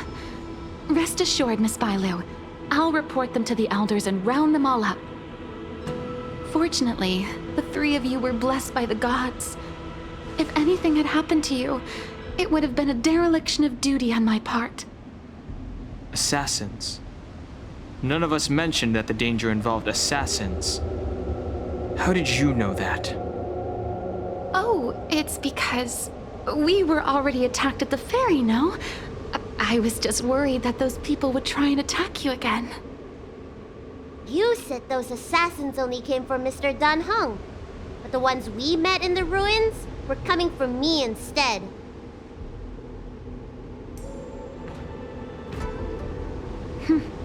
Perhaps the real dereliction of duty was that not enough happened to you. So, did the elders send you to take out the unworthy High Elder? That was my idea alone. How could the Preceptors have come up with that? From my perspective, the Vidyadhara requires only one High Elder. A second High Elder, one who is weak and useless, must be removed. Miss Bailu, our relationship as mistress and maid ends here. Farewell.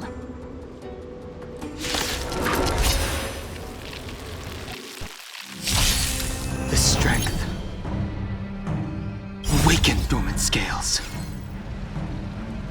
World-cleansing dragon.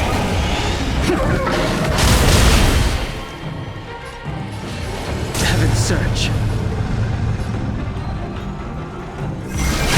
Rise!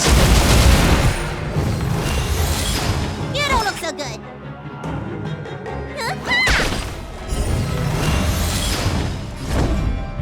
Hit!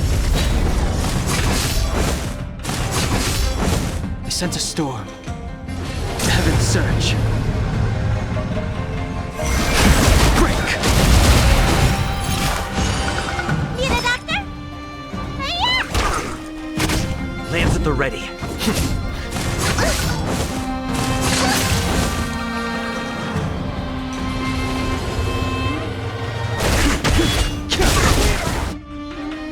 Awaken, dormant world-cleansing dragon.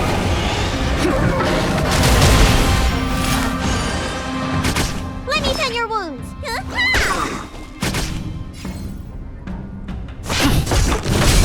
The times are changed. Heaven's surge. Rise! Am I too late?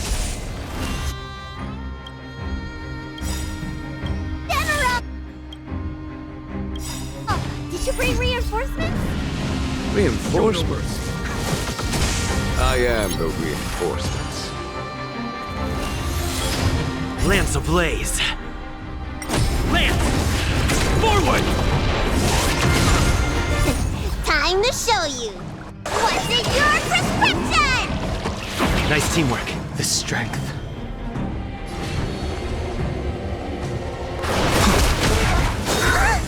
Merciful Medicus! Need a doctor? I'm on guard.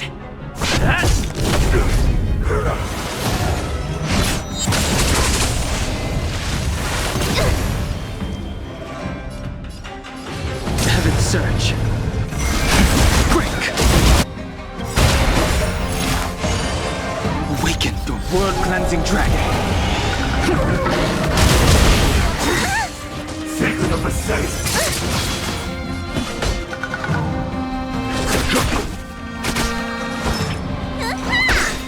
Lance at the ready.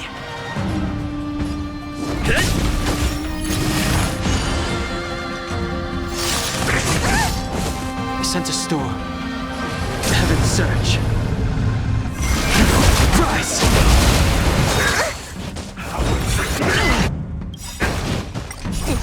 What's in your prescription? Follow my charge.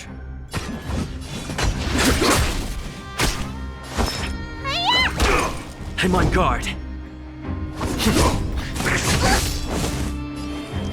Heaven's surge. Break! a foregone conclusion. Here, there's thunder! Let me tell you. Lance at the ready. You bully! Lance ablaze! Lance! Forward! A miracle! What's in your prescription? Do not fret. Heaven surge. Rise! Awaken, dormant world-cleansing dragon.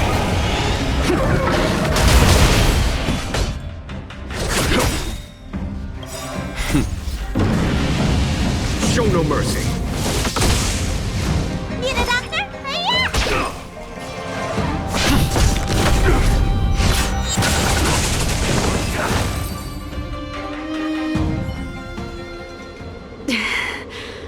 A pity. So close. Did the Preceptors truly believe that nobody knew of their scheme? They should return to their senses. Attacking the Dragon Lady only destroys what little prestige they have remaining. The whole thing was planned by me and me alone. Beware of false charges, General. Save your breath. We'll know the truth once the Cloud Knights send you to the Ten Lords Commission's judges. Too late, Jing Yuan. I go no further.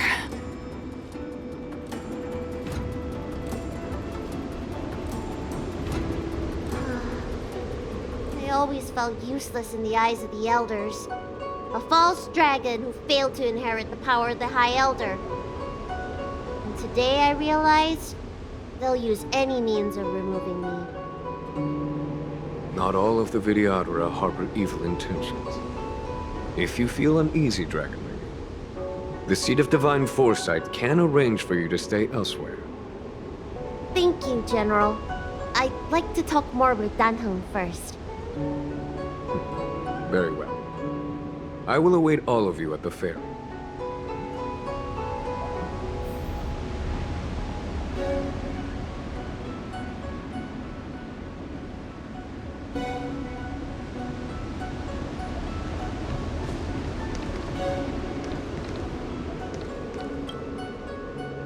The Vidyadhara have neither parents nor family members. Once born, the teacher is assigned to instruct the young Vidyadhara in the art of Cloud Hymn, as well as various life skills. Danheng, did you have a teacher like that? If you're asking about Vidyadhara tradition, I'm afraid that's something I never had any experience of. I've always been a wanderer. I can never return to my homeland. In my fragmented dreams, I meet enemies on the battlefield. But in my travels, I meet many people who I can describe with the word teacher. As far back as I can remember, I've had the Preceptors and Alchemy Commission healers telling me what to do. Cure diseases, save lives. I don't know if that counts as teaching. You know something? It feels like you're the teacher I've been waiting for. Virtuous in the past life, master in the next life. Perhaps we were friends or disciples in our previous incarnations. A friend or disciple of Dan Feng? Maybe. Miss Bailu. At first, I was worried that your title of High Elder was in name only, and that an absence of true power would eventually put you in grave danger. It seems I was overthinking things. You have no shortage of true power. You mean the power to repair the seal? The power you taught me? The Mirage Echoes of Scale Gorge Waterscape mentioned that not only was Dan Feng a brave warrior, he could heal others with Cloud Hymn magic. What you have is the power of the High Elder that belongs to you. The power of life that can reforge the Arbor Seal and the vitality of the Eternal Roots. It is a world away from my power of destruction. In that case, Dan Feng probably had a gentle side to him too, right? Perhaps. We should head back to the healer's market. I have other things to do today. Let's go.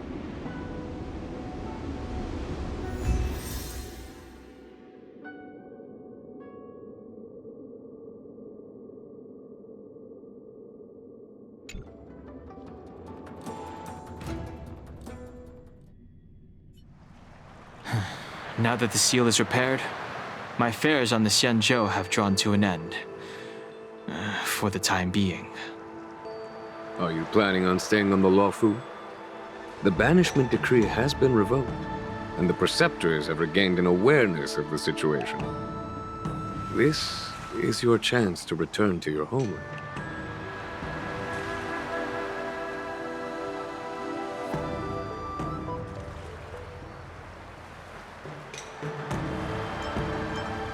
As a nameless, the Express still needs me. Ah, that is a pity.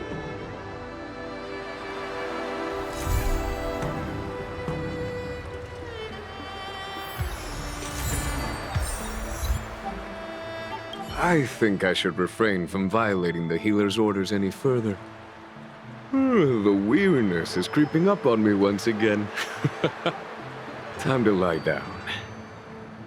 Farewell, all of you.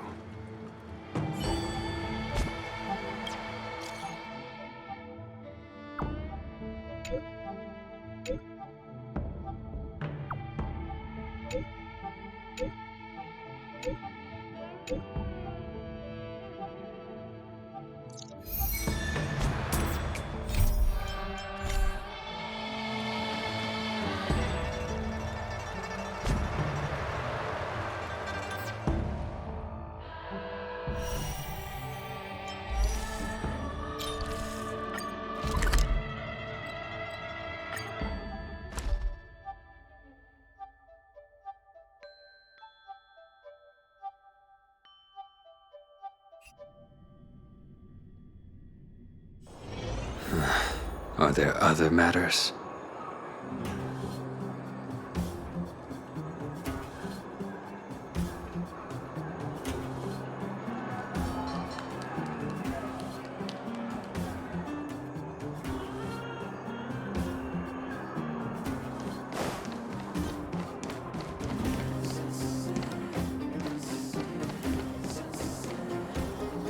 Aren't you going to watch the fight, Zila?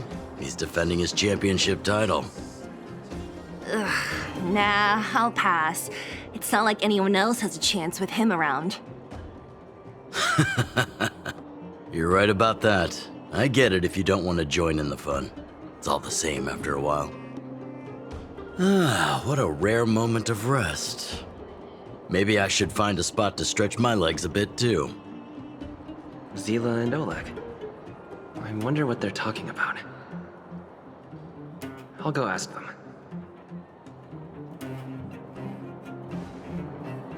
Hey, isn't that the Trailblazer? It's been a while since I've seen you around. How you doing? Hey, how have your travels been? Thanks to you, things are pretty peaceful around here. The chief and I are getting restless. Silly girl. Just a few days of hard-earned rest and you're already making it sound like jail time.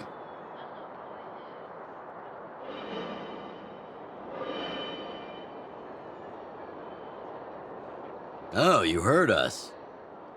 We were talking about my student Luca. Oh, you probably haven't met him yet. In short, he's a top-tier fighter in the underworld. He was also doing work for Wildfire before, just not in this town. Oh, right. He hasn't seen Luca defend his championship title before, right? Zila, why don't you take our hero and swing by the Fight Club to show him the match? What? You don't want to? No, it's just... I'm worried Luca might do something stupid again.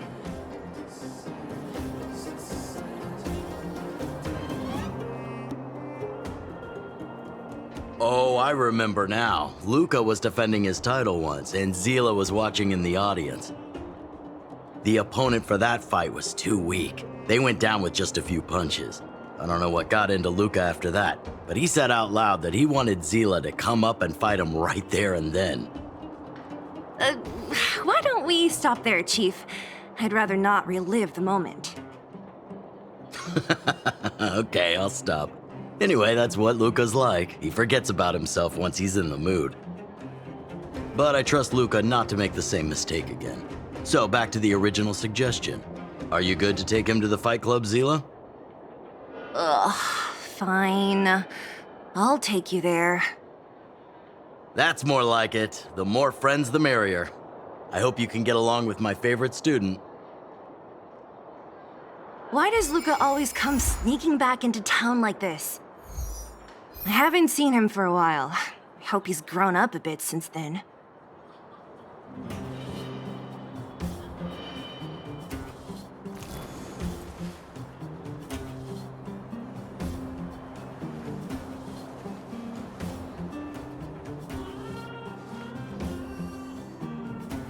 Huh?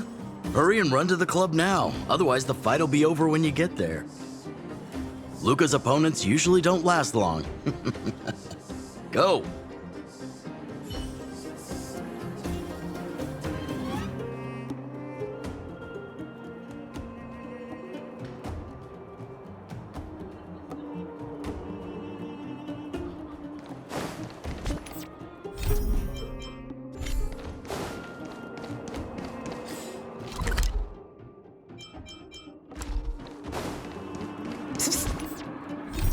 Looking for a ticket?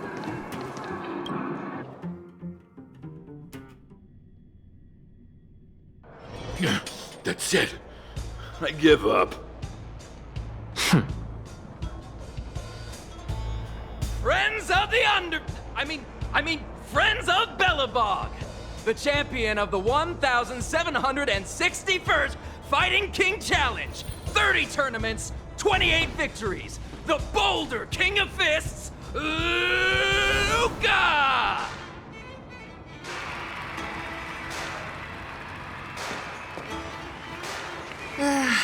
Looks like it's over already.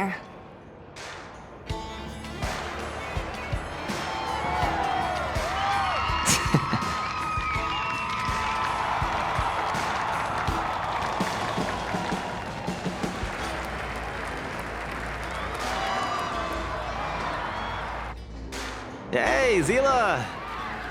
And, you are?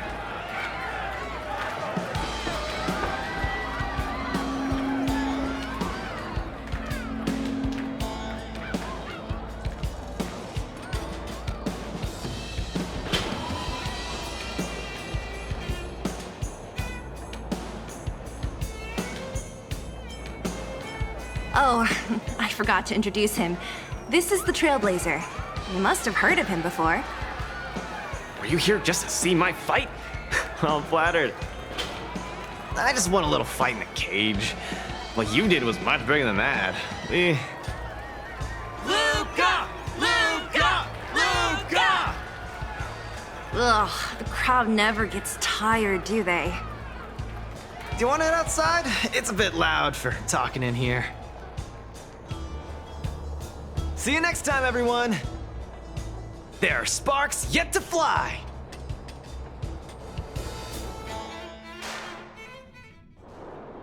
Ugh, finally. I think we lost them. Let's chat here. You're popular as ever, champion. Oh, are you still angry at me over that one time, Zila? I just got a bit carried away.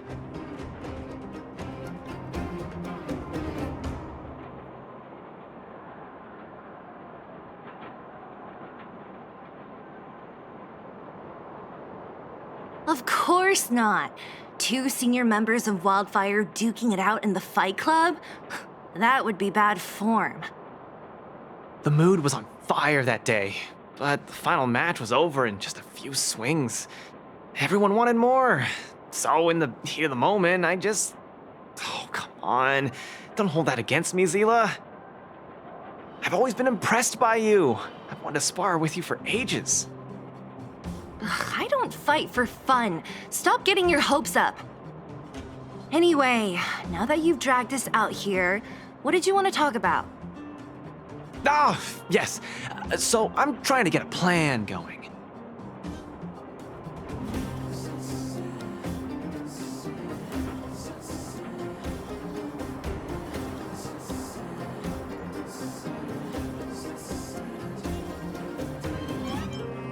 Yes! More accurately, my personal training plan. I want you to join me in witnessing the next steps in the development of Luca, the Boulder Town fighting champion! Whoa, hold your horses. Chief Oleg wanted us to come and cheer for you. He didn't say anything about becoming your sparring partners. We haven't got the time. You can't hide anything on that face of yours. Oleg already told me that things in the underworld are pretty peaceful now. And even Wildfire's running out of things to do. Besides, look at this guy. You want in, right?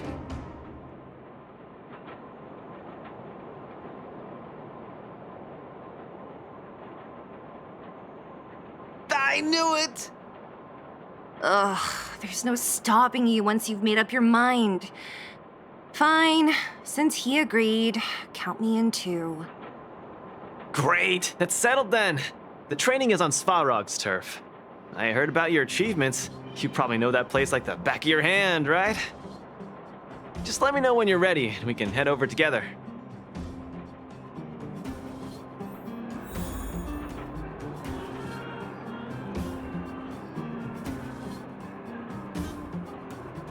I have a bad feeling about this. Luca always does things on the spur of the moment.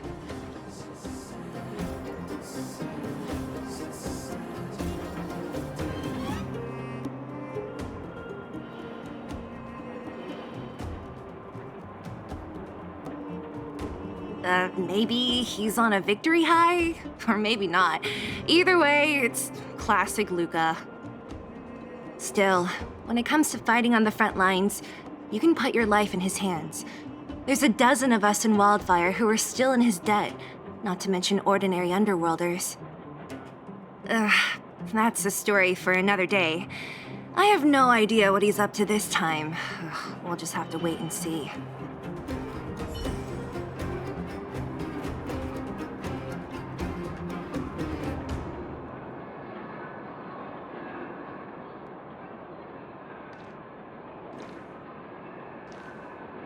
How about it? Are you ready to head out for the special training?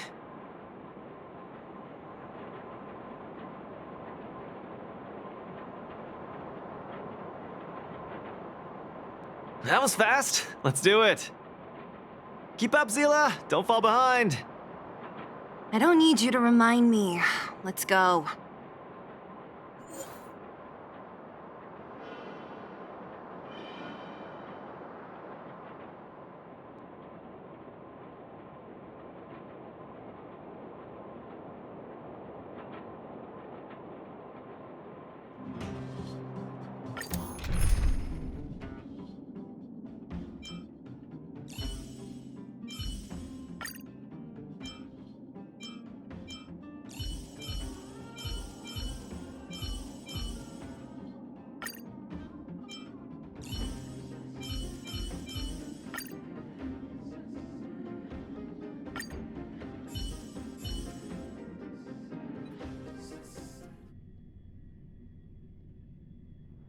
This is Svarog's turf.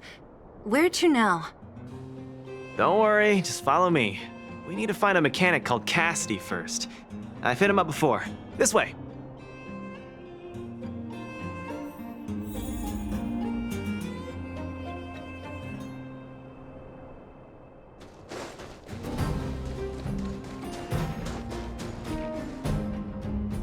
Luca, you're finally here. I've been waiting for you for ages. Relax, bro. I'm a man of my word. Don't need to stress out. And these two are... Oh! Miss Zila! To think that two senior Wildfire members are concerned with my trivial problems. They just came along to help. Don't mind them. Just tell us exactly what happened. Came along to help, huh? Okay. This may sound strange, but I'm an amateur mechanic. I like collecting scrap in my free time, doing odd jobs, like putting robots together, that sort of thing. But a few days ago, 2 of my robots suddenly disappeared. They were my pride and joy. I usually leave them in the tent when I head out. Everyone in the settlement knows each other. This has never happened before. Someone must have set their sights on my robots and stolen them while I was gone. I just don't know how they managed it. Did they change the programming? Oh, but that's not possible.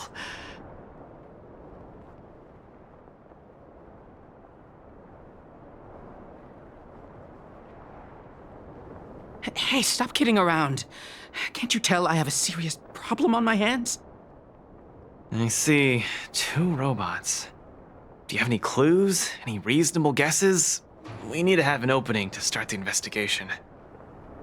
Not really. But here's the most mysterious part of all this. One of the machines they stole was a drone. I call it Little Faye. Little Faye has an alarm that buzzes non-stop as soon as any unauthorized people get close. It's guaranteed to wake up the entire settlement. But I didn't hear Little Faye's alarm at all. I still can't figure out how that happened.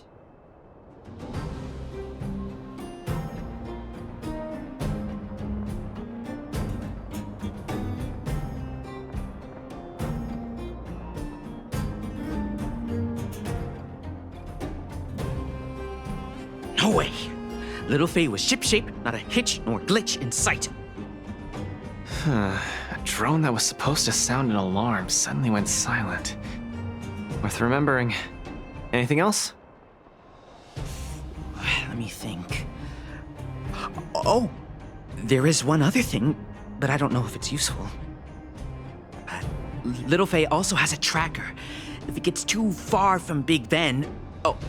Big Ben is the name of the other robot. If there's too much distance between them, Little Faye will automatically start routing and fly to Big Ben's location. That's all, I suppose. I tried to find clues myself, but I don't know where to start. This job needs real professionals. Mm-hmm. Cool, we've got this. Don't worry, bro. We promise we'll find your robots. Hey, how can you be so sure? Trust me, Zila. Don't worry, Cassidy. Wildfire's on the case. You just rest up here and don't let this ruin your day. What was that all about? You're 100% certain we're gonna find those robots for him? Slow down, Zila. Listen to my analysis first. It's a big job to steal 2 robots without anyone noticing, especially when one of them has an alarm. I'm guessing that our thief friend never even took Little Faye. You mean... I think the thief knew that Little Faye had an alarm, so they decided to break it. But they also knew that Cassidy could fix Little Faye and use its tracker function to find Big Ben. The thief must have tossed the broken drone somewhere and only made off with Big Ben. Hey, why are you both looking at me like that? Say something.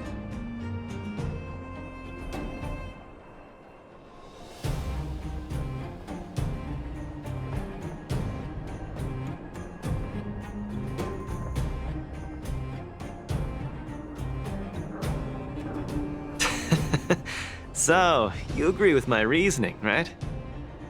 So, you do have a brain somewhere in all that muscle. I'm not just biceps and steel, you know. Well, if you all agree with what I said, let's go prove it.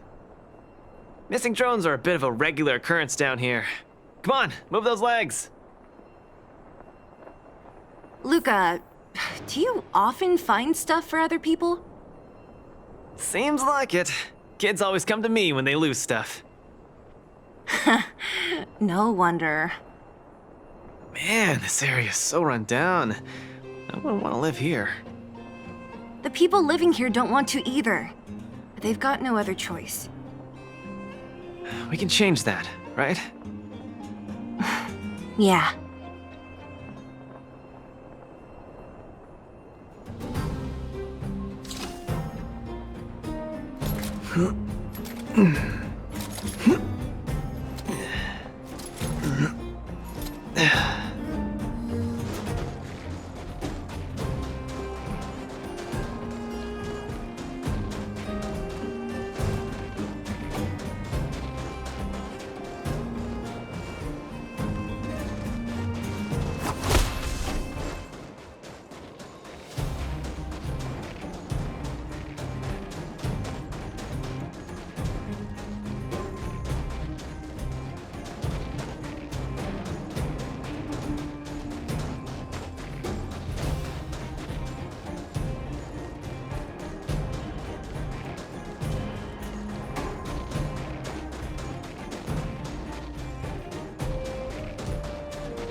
Look! There's a drone over there! But how can we tell if it's the one Cassidy lost? Here, look. Someone deliberately scratched off the paintwork.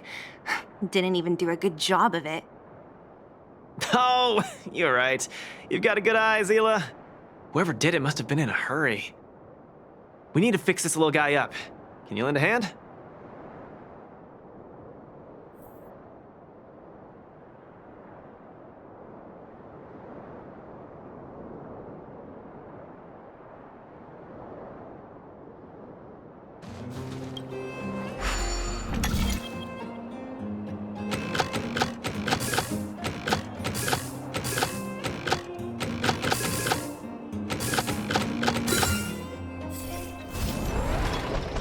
Done! The little one can fly again. Beep, bing. Little Faye, reinitialization complete. We really found it. Pretty lucky if you ask me. Scanning for signal from Big Ben. Oh, listen. That must be the tracking system Cassidy mentioned. Signal not found. Big Ben is currently too far away from this unit. Tracking function must be enabled. It really does have a tracking function. Let's see how useful it is.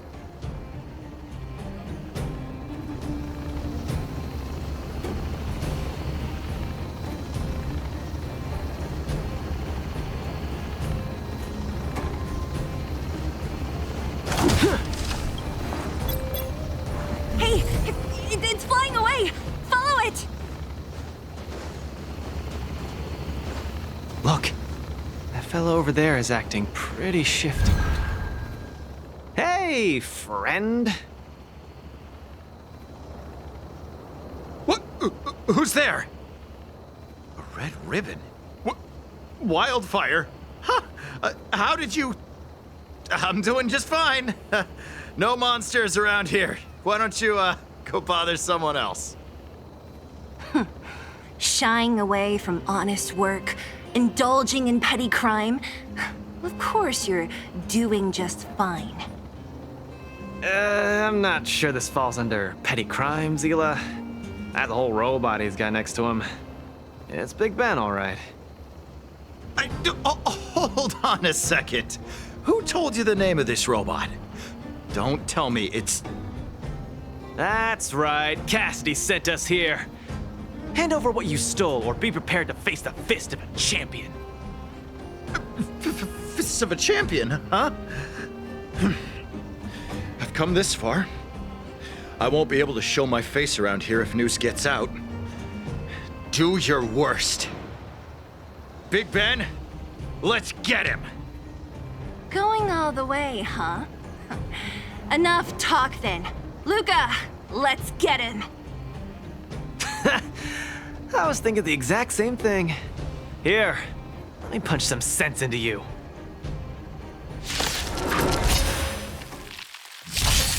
Small fry.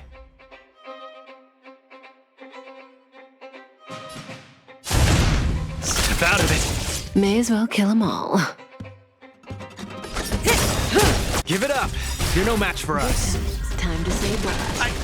I can't turn back now! Guys, time to end this.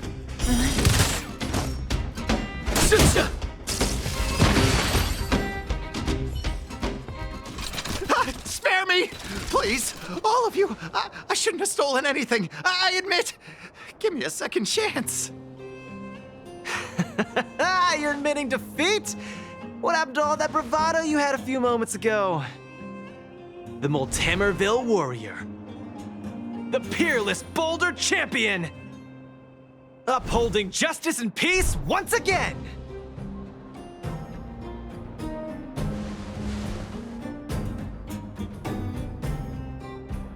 Nice!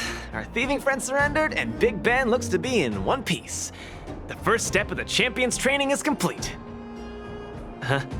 Why are you two so straight-faced? Can't you look a little happy? What was that supposed to be? The Multamerville Warrior? No, that thing, just a slogan. Don't take it too seriously. Let's get Big Ben back to Cassidy. Fine. Let's finish up here. But I'm gonna put it out there.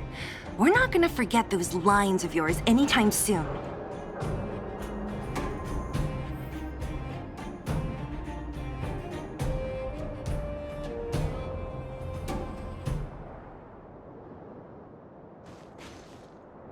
Beep boop. Big Ben misses home. Big Ben wants to talk with Little Faye. Big Ben wants to play with Cassidy.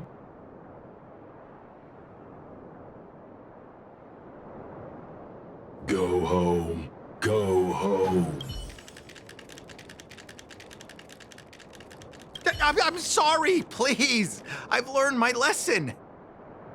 I've reset its systems. It won't attack you anymore. Just get it out of here. Take it back to its owner. Ah, it can't stay here anymore. What am I gonna do?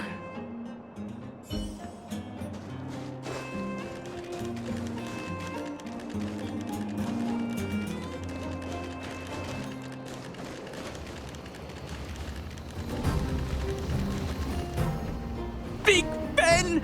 Oh, you're back! Beep boop. Cassidy. Little Faye. Cassidy. I don't know how I can ever thank you, Luca, Sela, and Mr. Outsider. My life can finally get back on track now. See? I kept my word, right? Wildfire's senior members always deliver what we promise. I've never doubted you, Luca. I'll remember this forever. Right, time to take Little Faye and Big Ben for a systems check. Until next time. Yeah, go ahead. We'll catch up later. Ah, that felt great.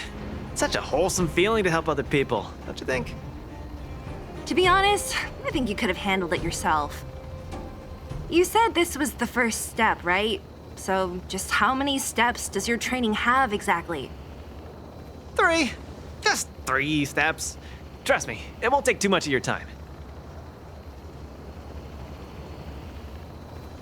Easy.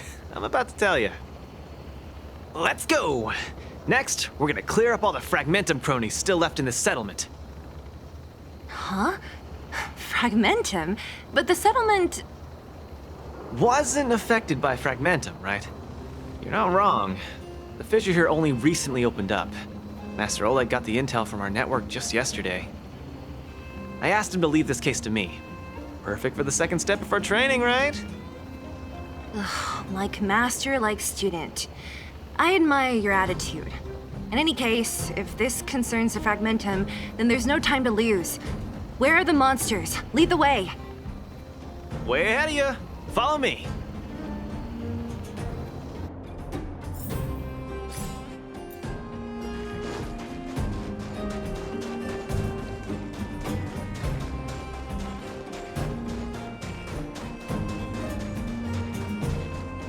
Luca, come clean with me. Are you here for some other reason? It's just training, for real. It's not like you to be so suspicious, Sela. Say, how did you settle your beef with Svarog? Tell me the juicy details. Ugh, it's a long story. I'll tell you later.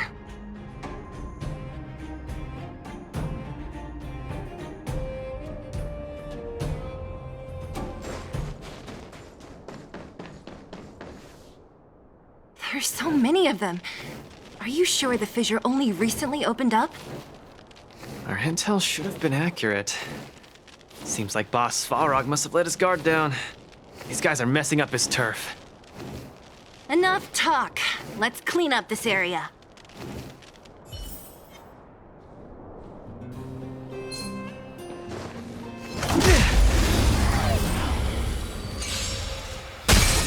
Give up. Step out of it. May as well kill them all.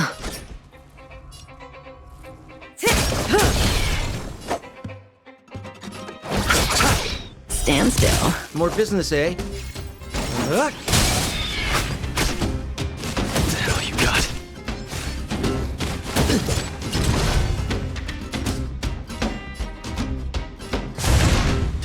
Say bye to breathing. Good times. Time to say bye. Boom. I'll see you off. Relax. Step out of it. What are you waiting for? To betray my customers, I charge extra. Where's the applause? Let's see some sparks fly! May as well kill them all. You chose the wrong enemy. Stand still.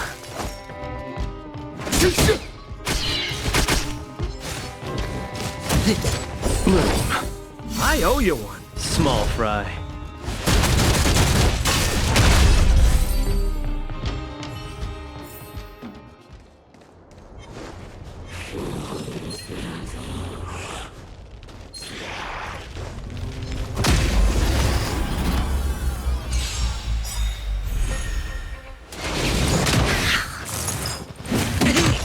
Receive divinity. The punches decide. Eternal sleep. The dead return!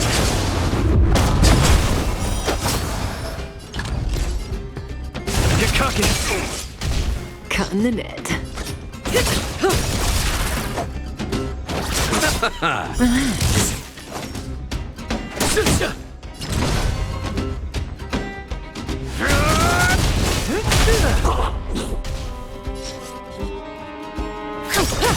I'll see you off. Stand still. Small fry. Step out of it. The punches decide. Where's the applause? Let's see some sparks fly!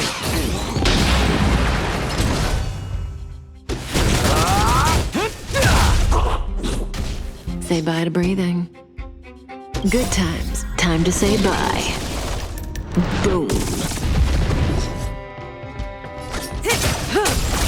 You chose the wrong enemy. Relax. We're just having fun.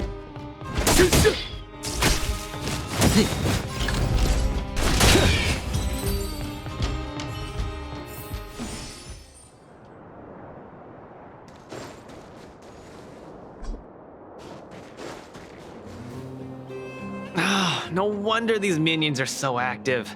There's a big fella hiding behind them. So this guy is the source of it all, right?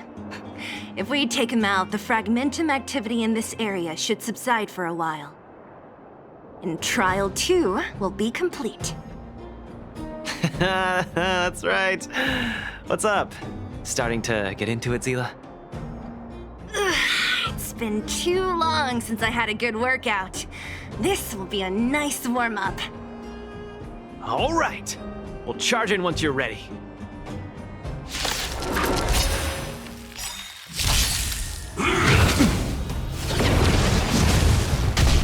Just getting started. Don't get cocky. What are you waiting for? To betray my customers, I charge extra. May as well kill them all. I'll see you off. Stand still.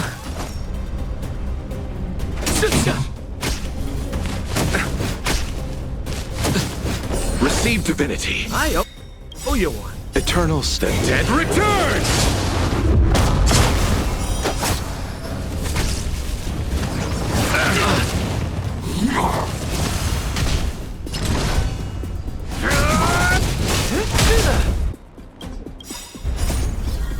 Let's see some sparks fly! Say bye to breathing. Good times. Time to say bye. Boom. Nearly there. It's not gonna last much longer. I'll deal the final blow.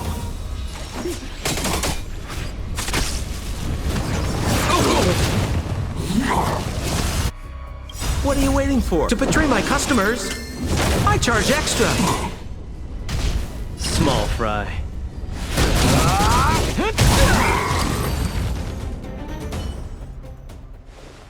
Whew, that was a tough one. Good teamwork, guys. Luca, is that everything?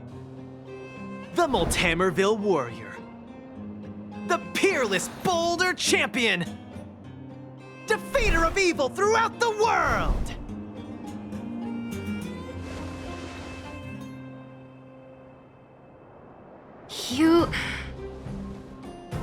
Are you okay?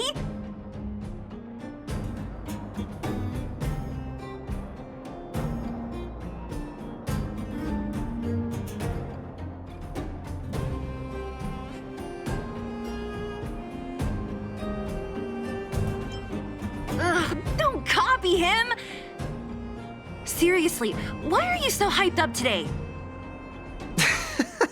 It's just a normal victory celebration.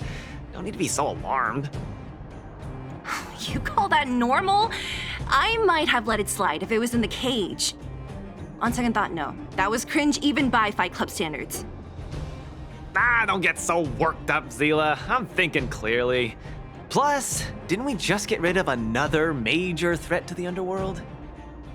True, but quit changing the subject. This new routine of yours is just... Don't worry. I promise you, it'll only last till the end of my training. Actually, have I been making too many promises today? That's not a good habit. Anyway, there's only one more step in my training plan. Come on, guys, help me wrap it up. I guess we're in too deep. Better let it run its course. So tell us, what else is on the schedule? The final step in this training is to challenge Boss Svarog! Are you sure you're thinking clearly? Whoa, stay cool, Zila. Like I said, I'm thinking clearly. Every word I said is serious. I set this as the final goal of my training a few days ago. Think about it. Is there any underworld opponent worth challenging more than Boss Svarog? Oh no, I can't agree to this. You're asking for trouble. Forget about winning or losing. The relationship between Wildfire and Svarog only just got patched up. I'm not gonna rile him up. Don't make this more complicated than it is. I'm just inviting him to have a fair fight with me, like how you'd have in the cage.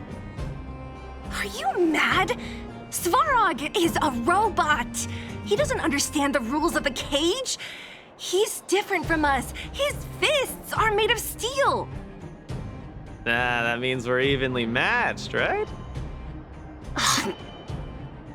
You know what I mean. Don't act smart with me. You don't make any sense. I understand what you're saying, Zila. But you know, I'm a fighter. It's my duty to keep training and get stronger. It's a terrible feeling to have a powerful opponent in your head, but never be able to get close to him. It's all thanks to your patching things up with Svarog that I'm able to have this opportunity now. I'm not gonna miss it for the world.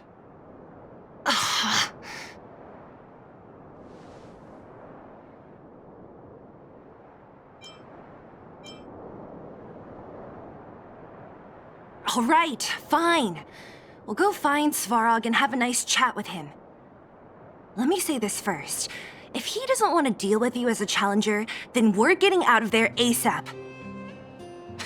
Don't worry, I'll convince him. But you're right, if he's not in the mood for it, then I won't force him. I haven't really worked with Boss Svarog before, so please, lead the way. Let's go.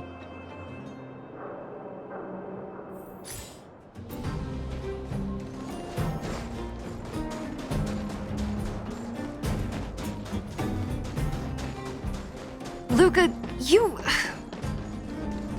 What's up? Never mind. I get the feeling I'm wasting my breath.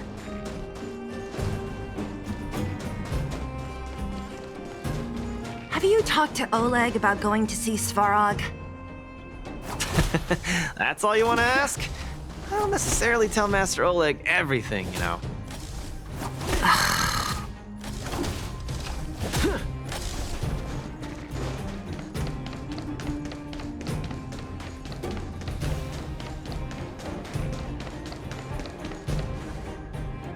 The Trailblazer, Zila of Wildfire, and...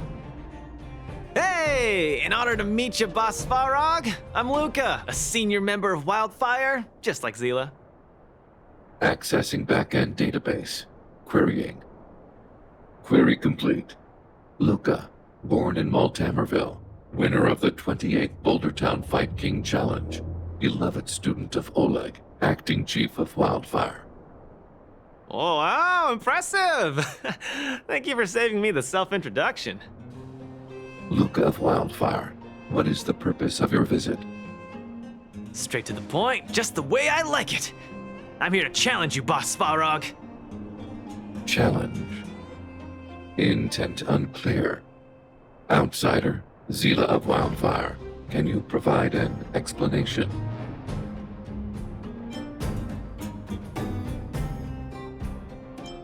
Hey, why are you fanning the flames?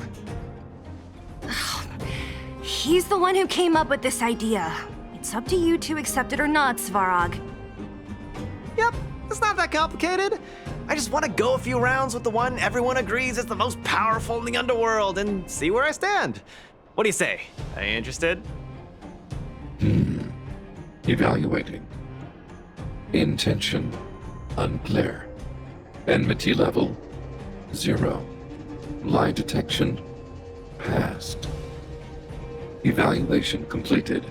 The opposing party only came to spar.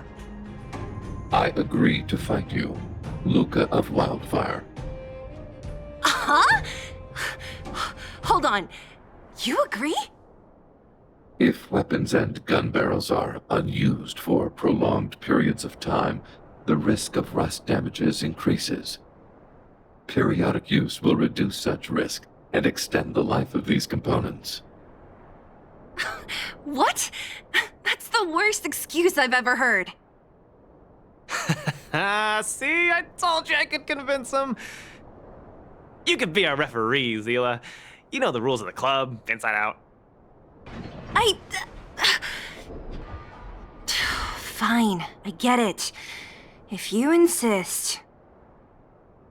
Competitors, take up positions.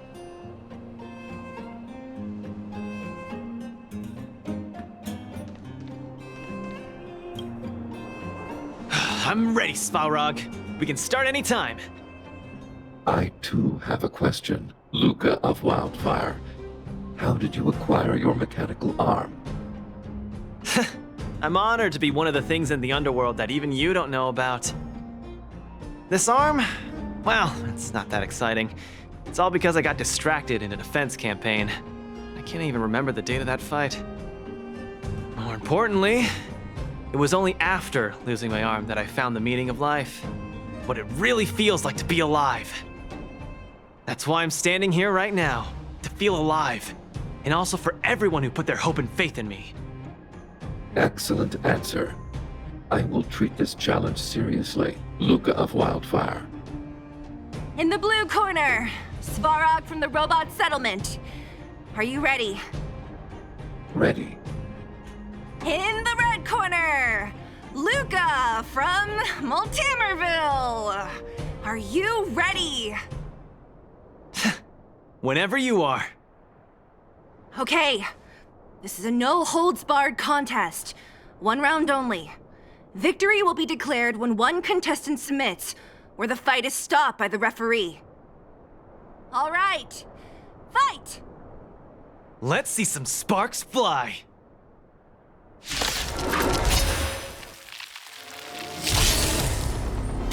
Purge initiated.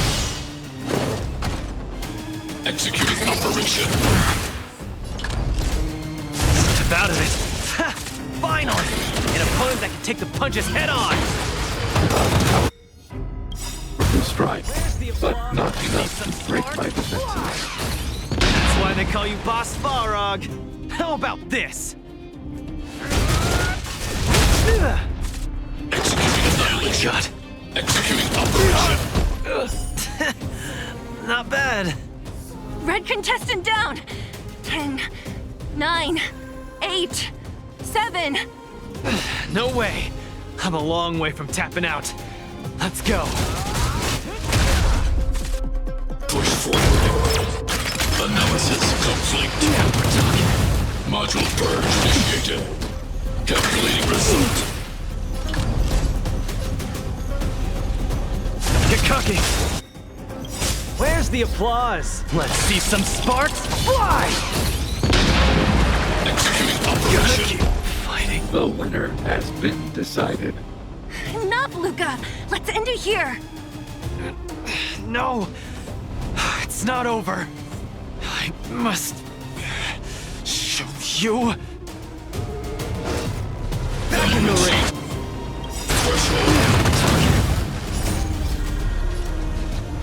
Let's see some sparks fly!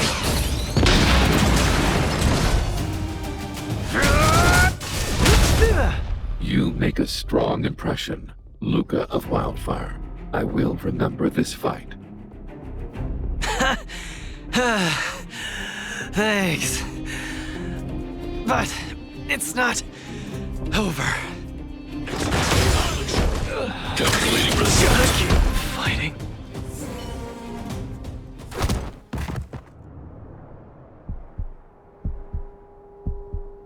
I can't. Luca of Wildfire, it does not matter why you came here. I acknowledge your strength. Your performance was enough to make me reevaluate the limits of humanity. That's really... Wake up! On your feet! Luca! Hey, Luca!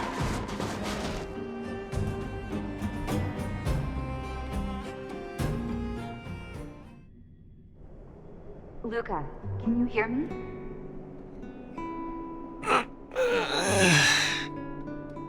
Hey! Luca, you're up.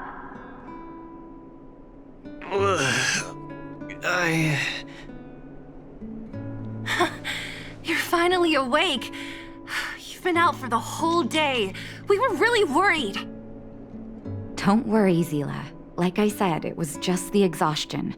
Svarog was deliberately holding back. Zila... And... Nat? I'm in... the clinic? Where else? You think we'd leave you on Svarog's turf? Thank you all. I feel much better now. Sorry, Nat. I must have wasted your time. Don't be ridiculous, Luca. Still, whatever your motivation was, I hope you can find a different outlet for it. I'm not gonna let you off the hook that easy. There's more to this story. You need to explain what the heck got into you today.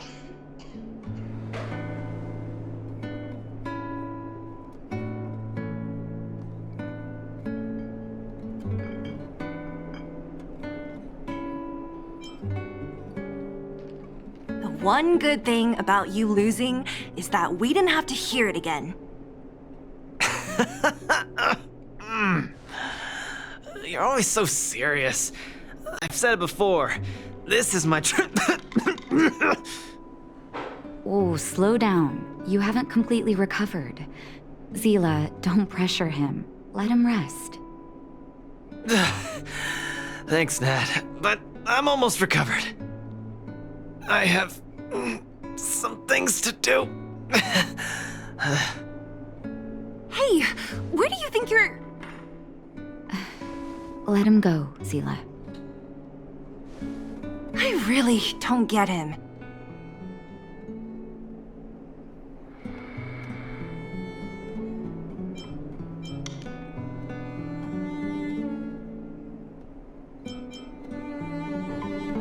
Well, whatever they are, they're not good enough.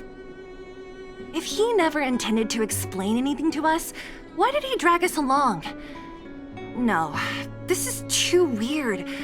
I'm gonna follow him and see what he's up to.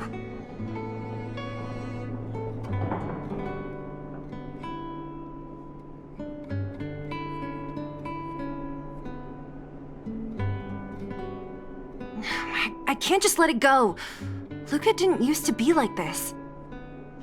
You're not too busy these days, right? I'll give you a shout if I need help. If you must, Zila. Try not to worry. I don't want to see you two fighting. Don't worry, Nat. Now that they've left, I have a favor to ask you.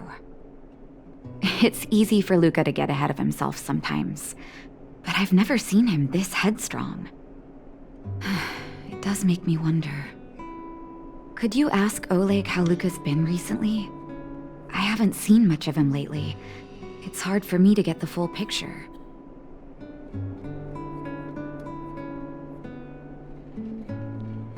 Thank you. Regardless of what's really going on, I hope none of you let small things get in the way of your friendship. See you.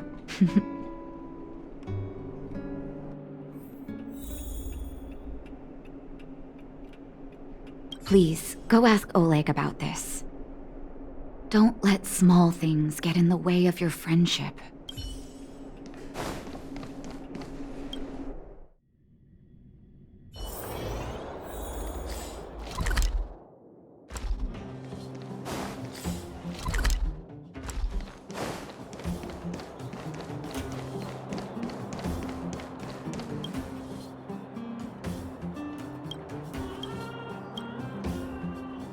Oh?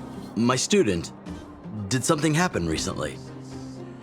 I was wondering why he didn't come to see me after the championship match ended. Come, tell me about it.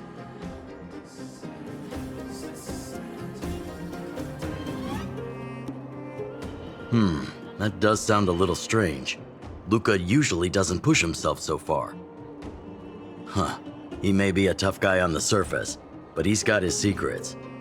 Did he tell you about the origins of his mechanical arm?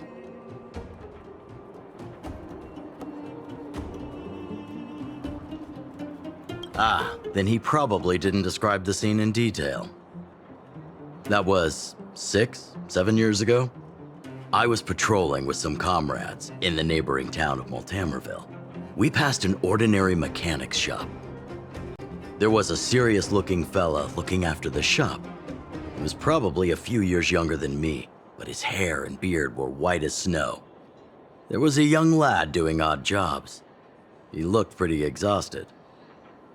Anyway, I convinced the shopkeeper to let him come with me. Luca was a fast learner. At first, I couldn't figure out if he liked what I was teaching him. Fighting, weapons, strategy, etc. He didn't talk a lot, just kept his head down.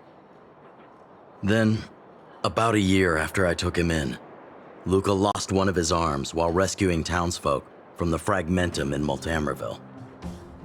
He almost didn't make it. He was unconscious for 2 or 3 days. I sat next to his bed, anxious and guilty. Guess what he said to me after he woke up?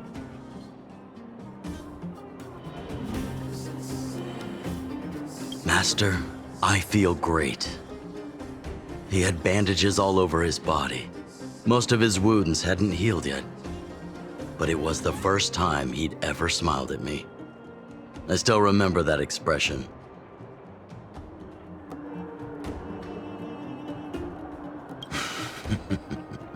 Can't tell from looking at him, right? What I'm trying to say is Luca views other people's lives as more important than his own. That's how he's always been. So when he says stuff like, "This is for training," that's probably a lie. He's hiding something from you, all right? Anyway, I'm too old to be getting involved in this stuff. I'm sure you and Zila can sort this by yourselves. One thing I will ask, please try not to embarrass him too much, okay? He's the fighting champion of Boulder Town, after all. An idol for all the children. He needs to keep up that image.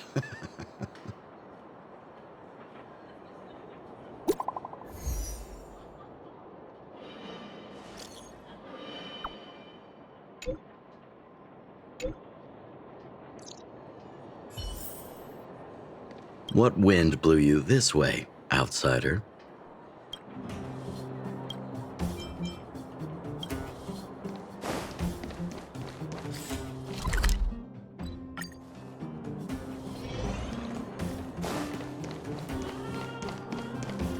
Oh, you're here.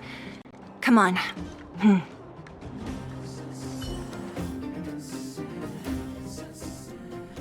Look, there he is. Let's follow him. Stay quiet.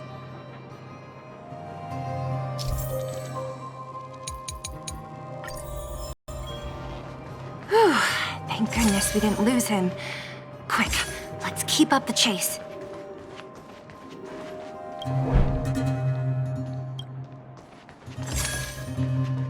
This doesn't feel right.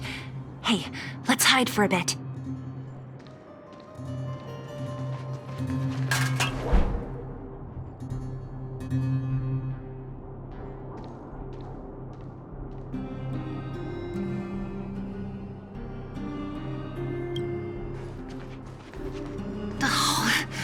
Where's he going?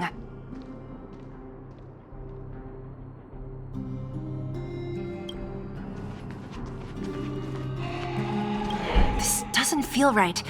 Hey, let's hide for a bit.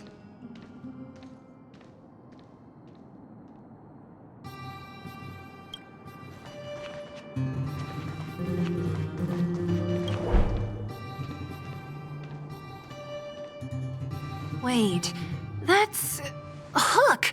What's she doing here? Up to no good. Lucas should tell her to go back to town. He's always worrying after the kid's safety. We've come this far.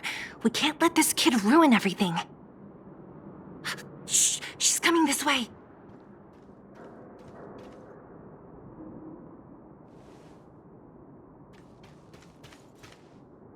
Wow, honorary member, Miss Zil.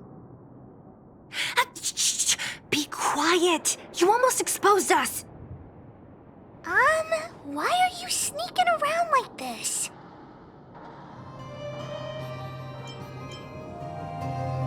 Hey! We're gonna lose him if we don't hurry! Hook, run back to town. Stop hanging around here. Okay. That's what Lucas said too. I hope you two find the treasure. Whew, thank goodness we didn't lose him. Quick, let's keep up the chase.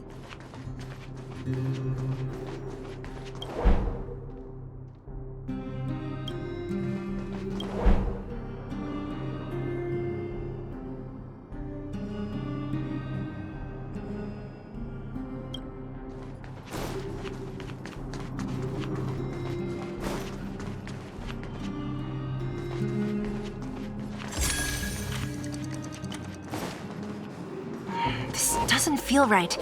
Hey, let's hide for a bit.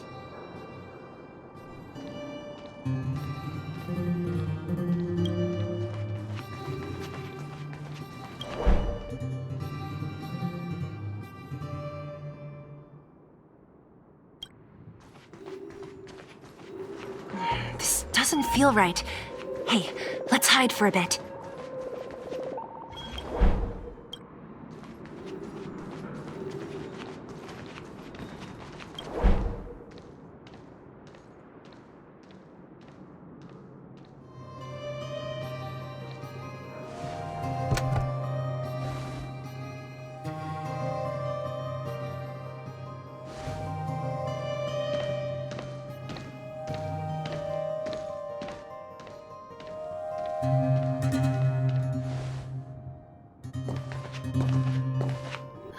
Did he put something down?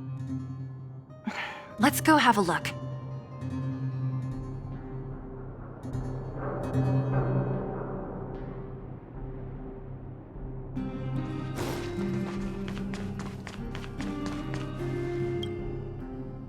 A case?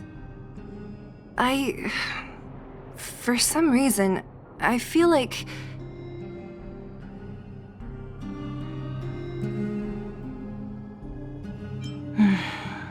Yeah, you're right. I wonder what's in there. Here, let me open it. Is this a notebook? It looks like a kid's handwriting and some scribbled art. Have a look. Mr. Luca. Hello. My name is Margie, and I'm from Multamerville too. I'm a big fan of yours. I've been sick since I was a baby, but I still dream of becoming a big star in the cage one day, just like you. It's a bit embarrassing, but I wanted my dad to give you this notebook.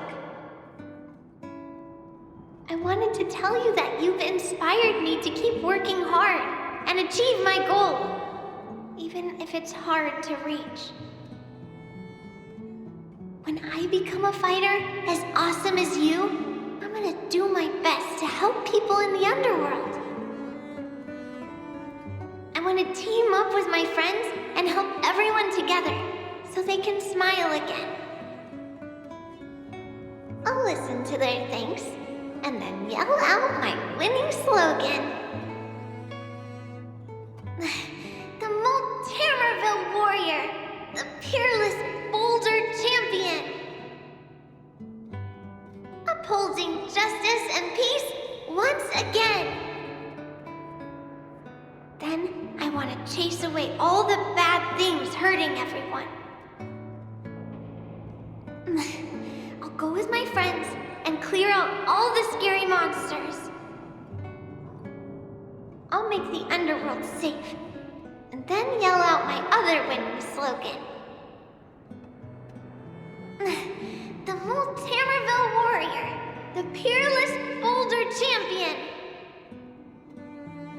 Defeater of evil throughout the world. Lastly, I want to make life better for the underworld. Mom said there's someone called Svarog who keeps stopping us from going back to the overworld. So I'm gonna challenge that big robot and show him what I can do as a champion fighter. But Svarog is too strong. We'll never win. My friends are gonna all want to back out when they hear about this. But I know I have to be an example for everyone. I need to stick my neck out and go challenge Svarog on my own. Bam! Crack! Boom! It's gonna be such an epic fight. And then we'll reach a draw, and neither of us will be able to win.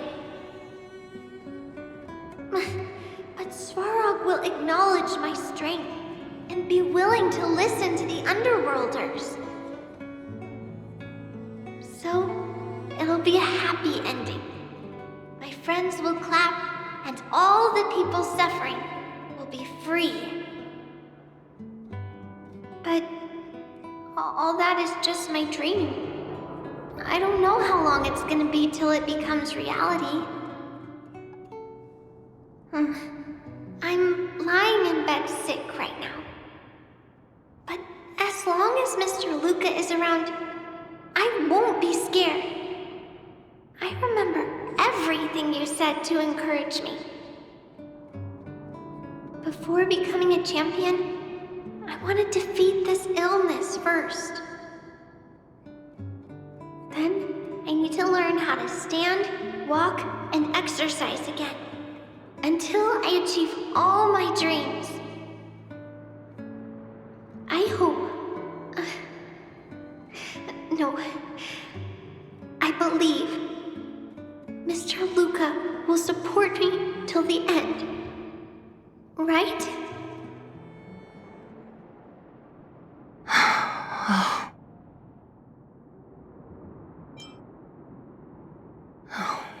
Luca.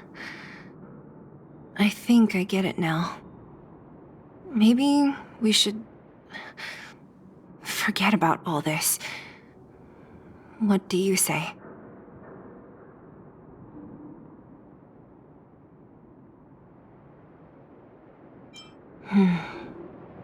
Me too. But maybe we should give him some time. Let's head back to town for today. Good night, Margie.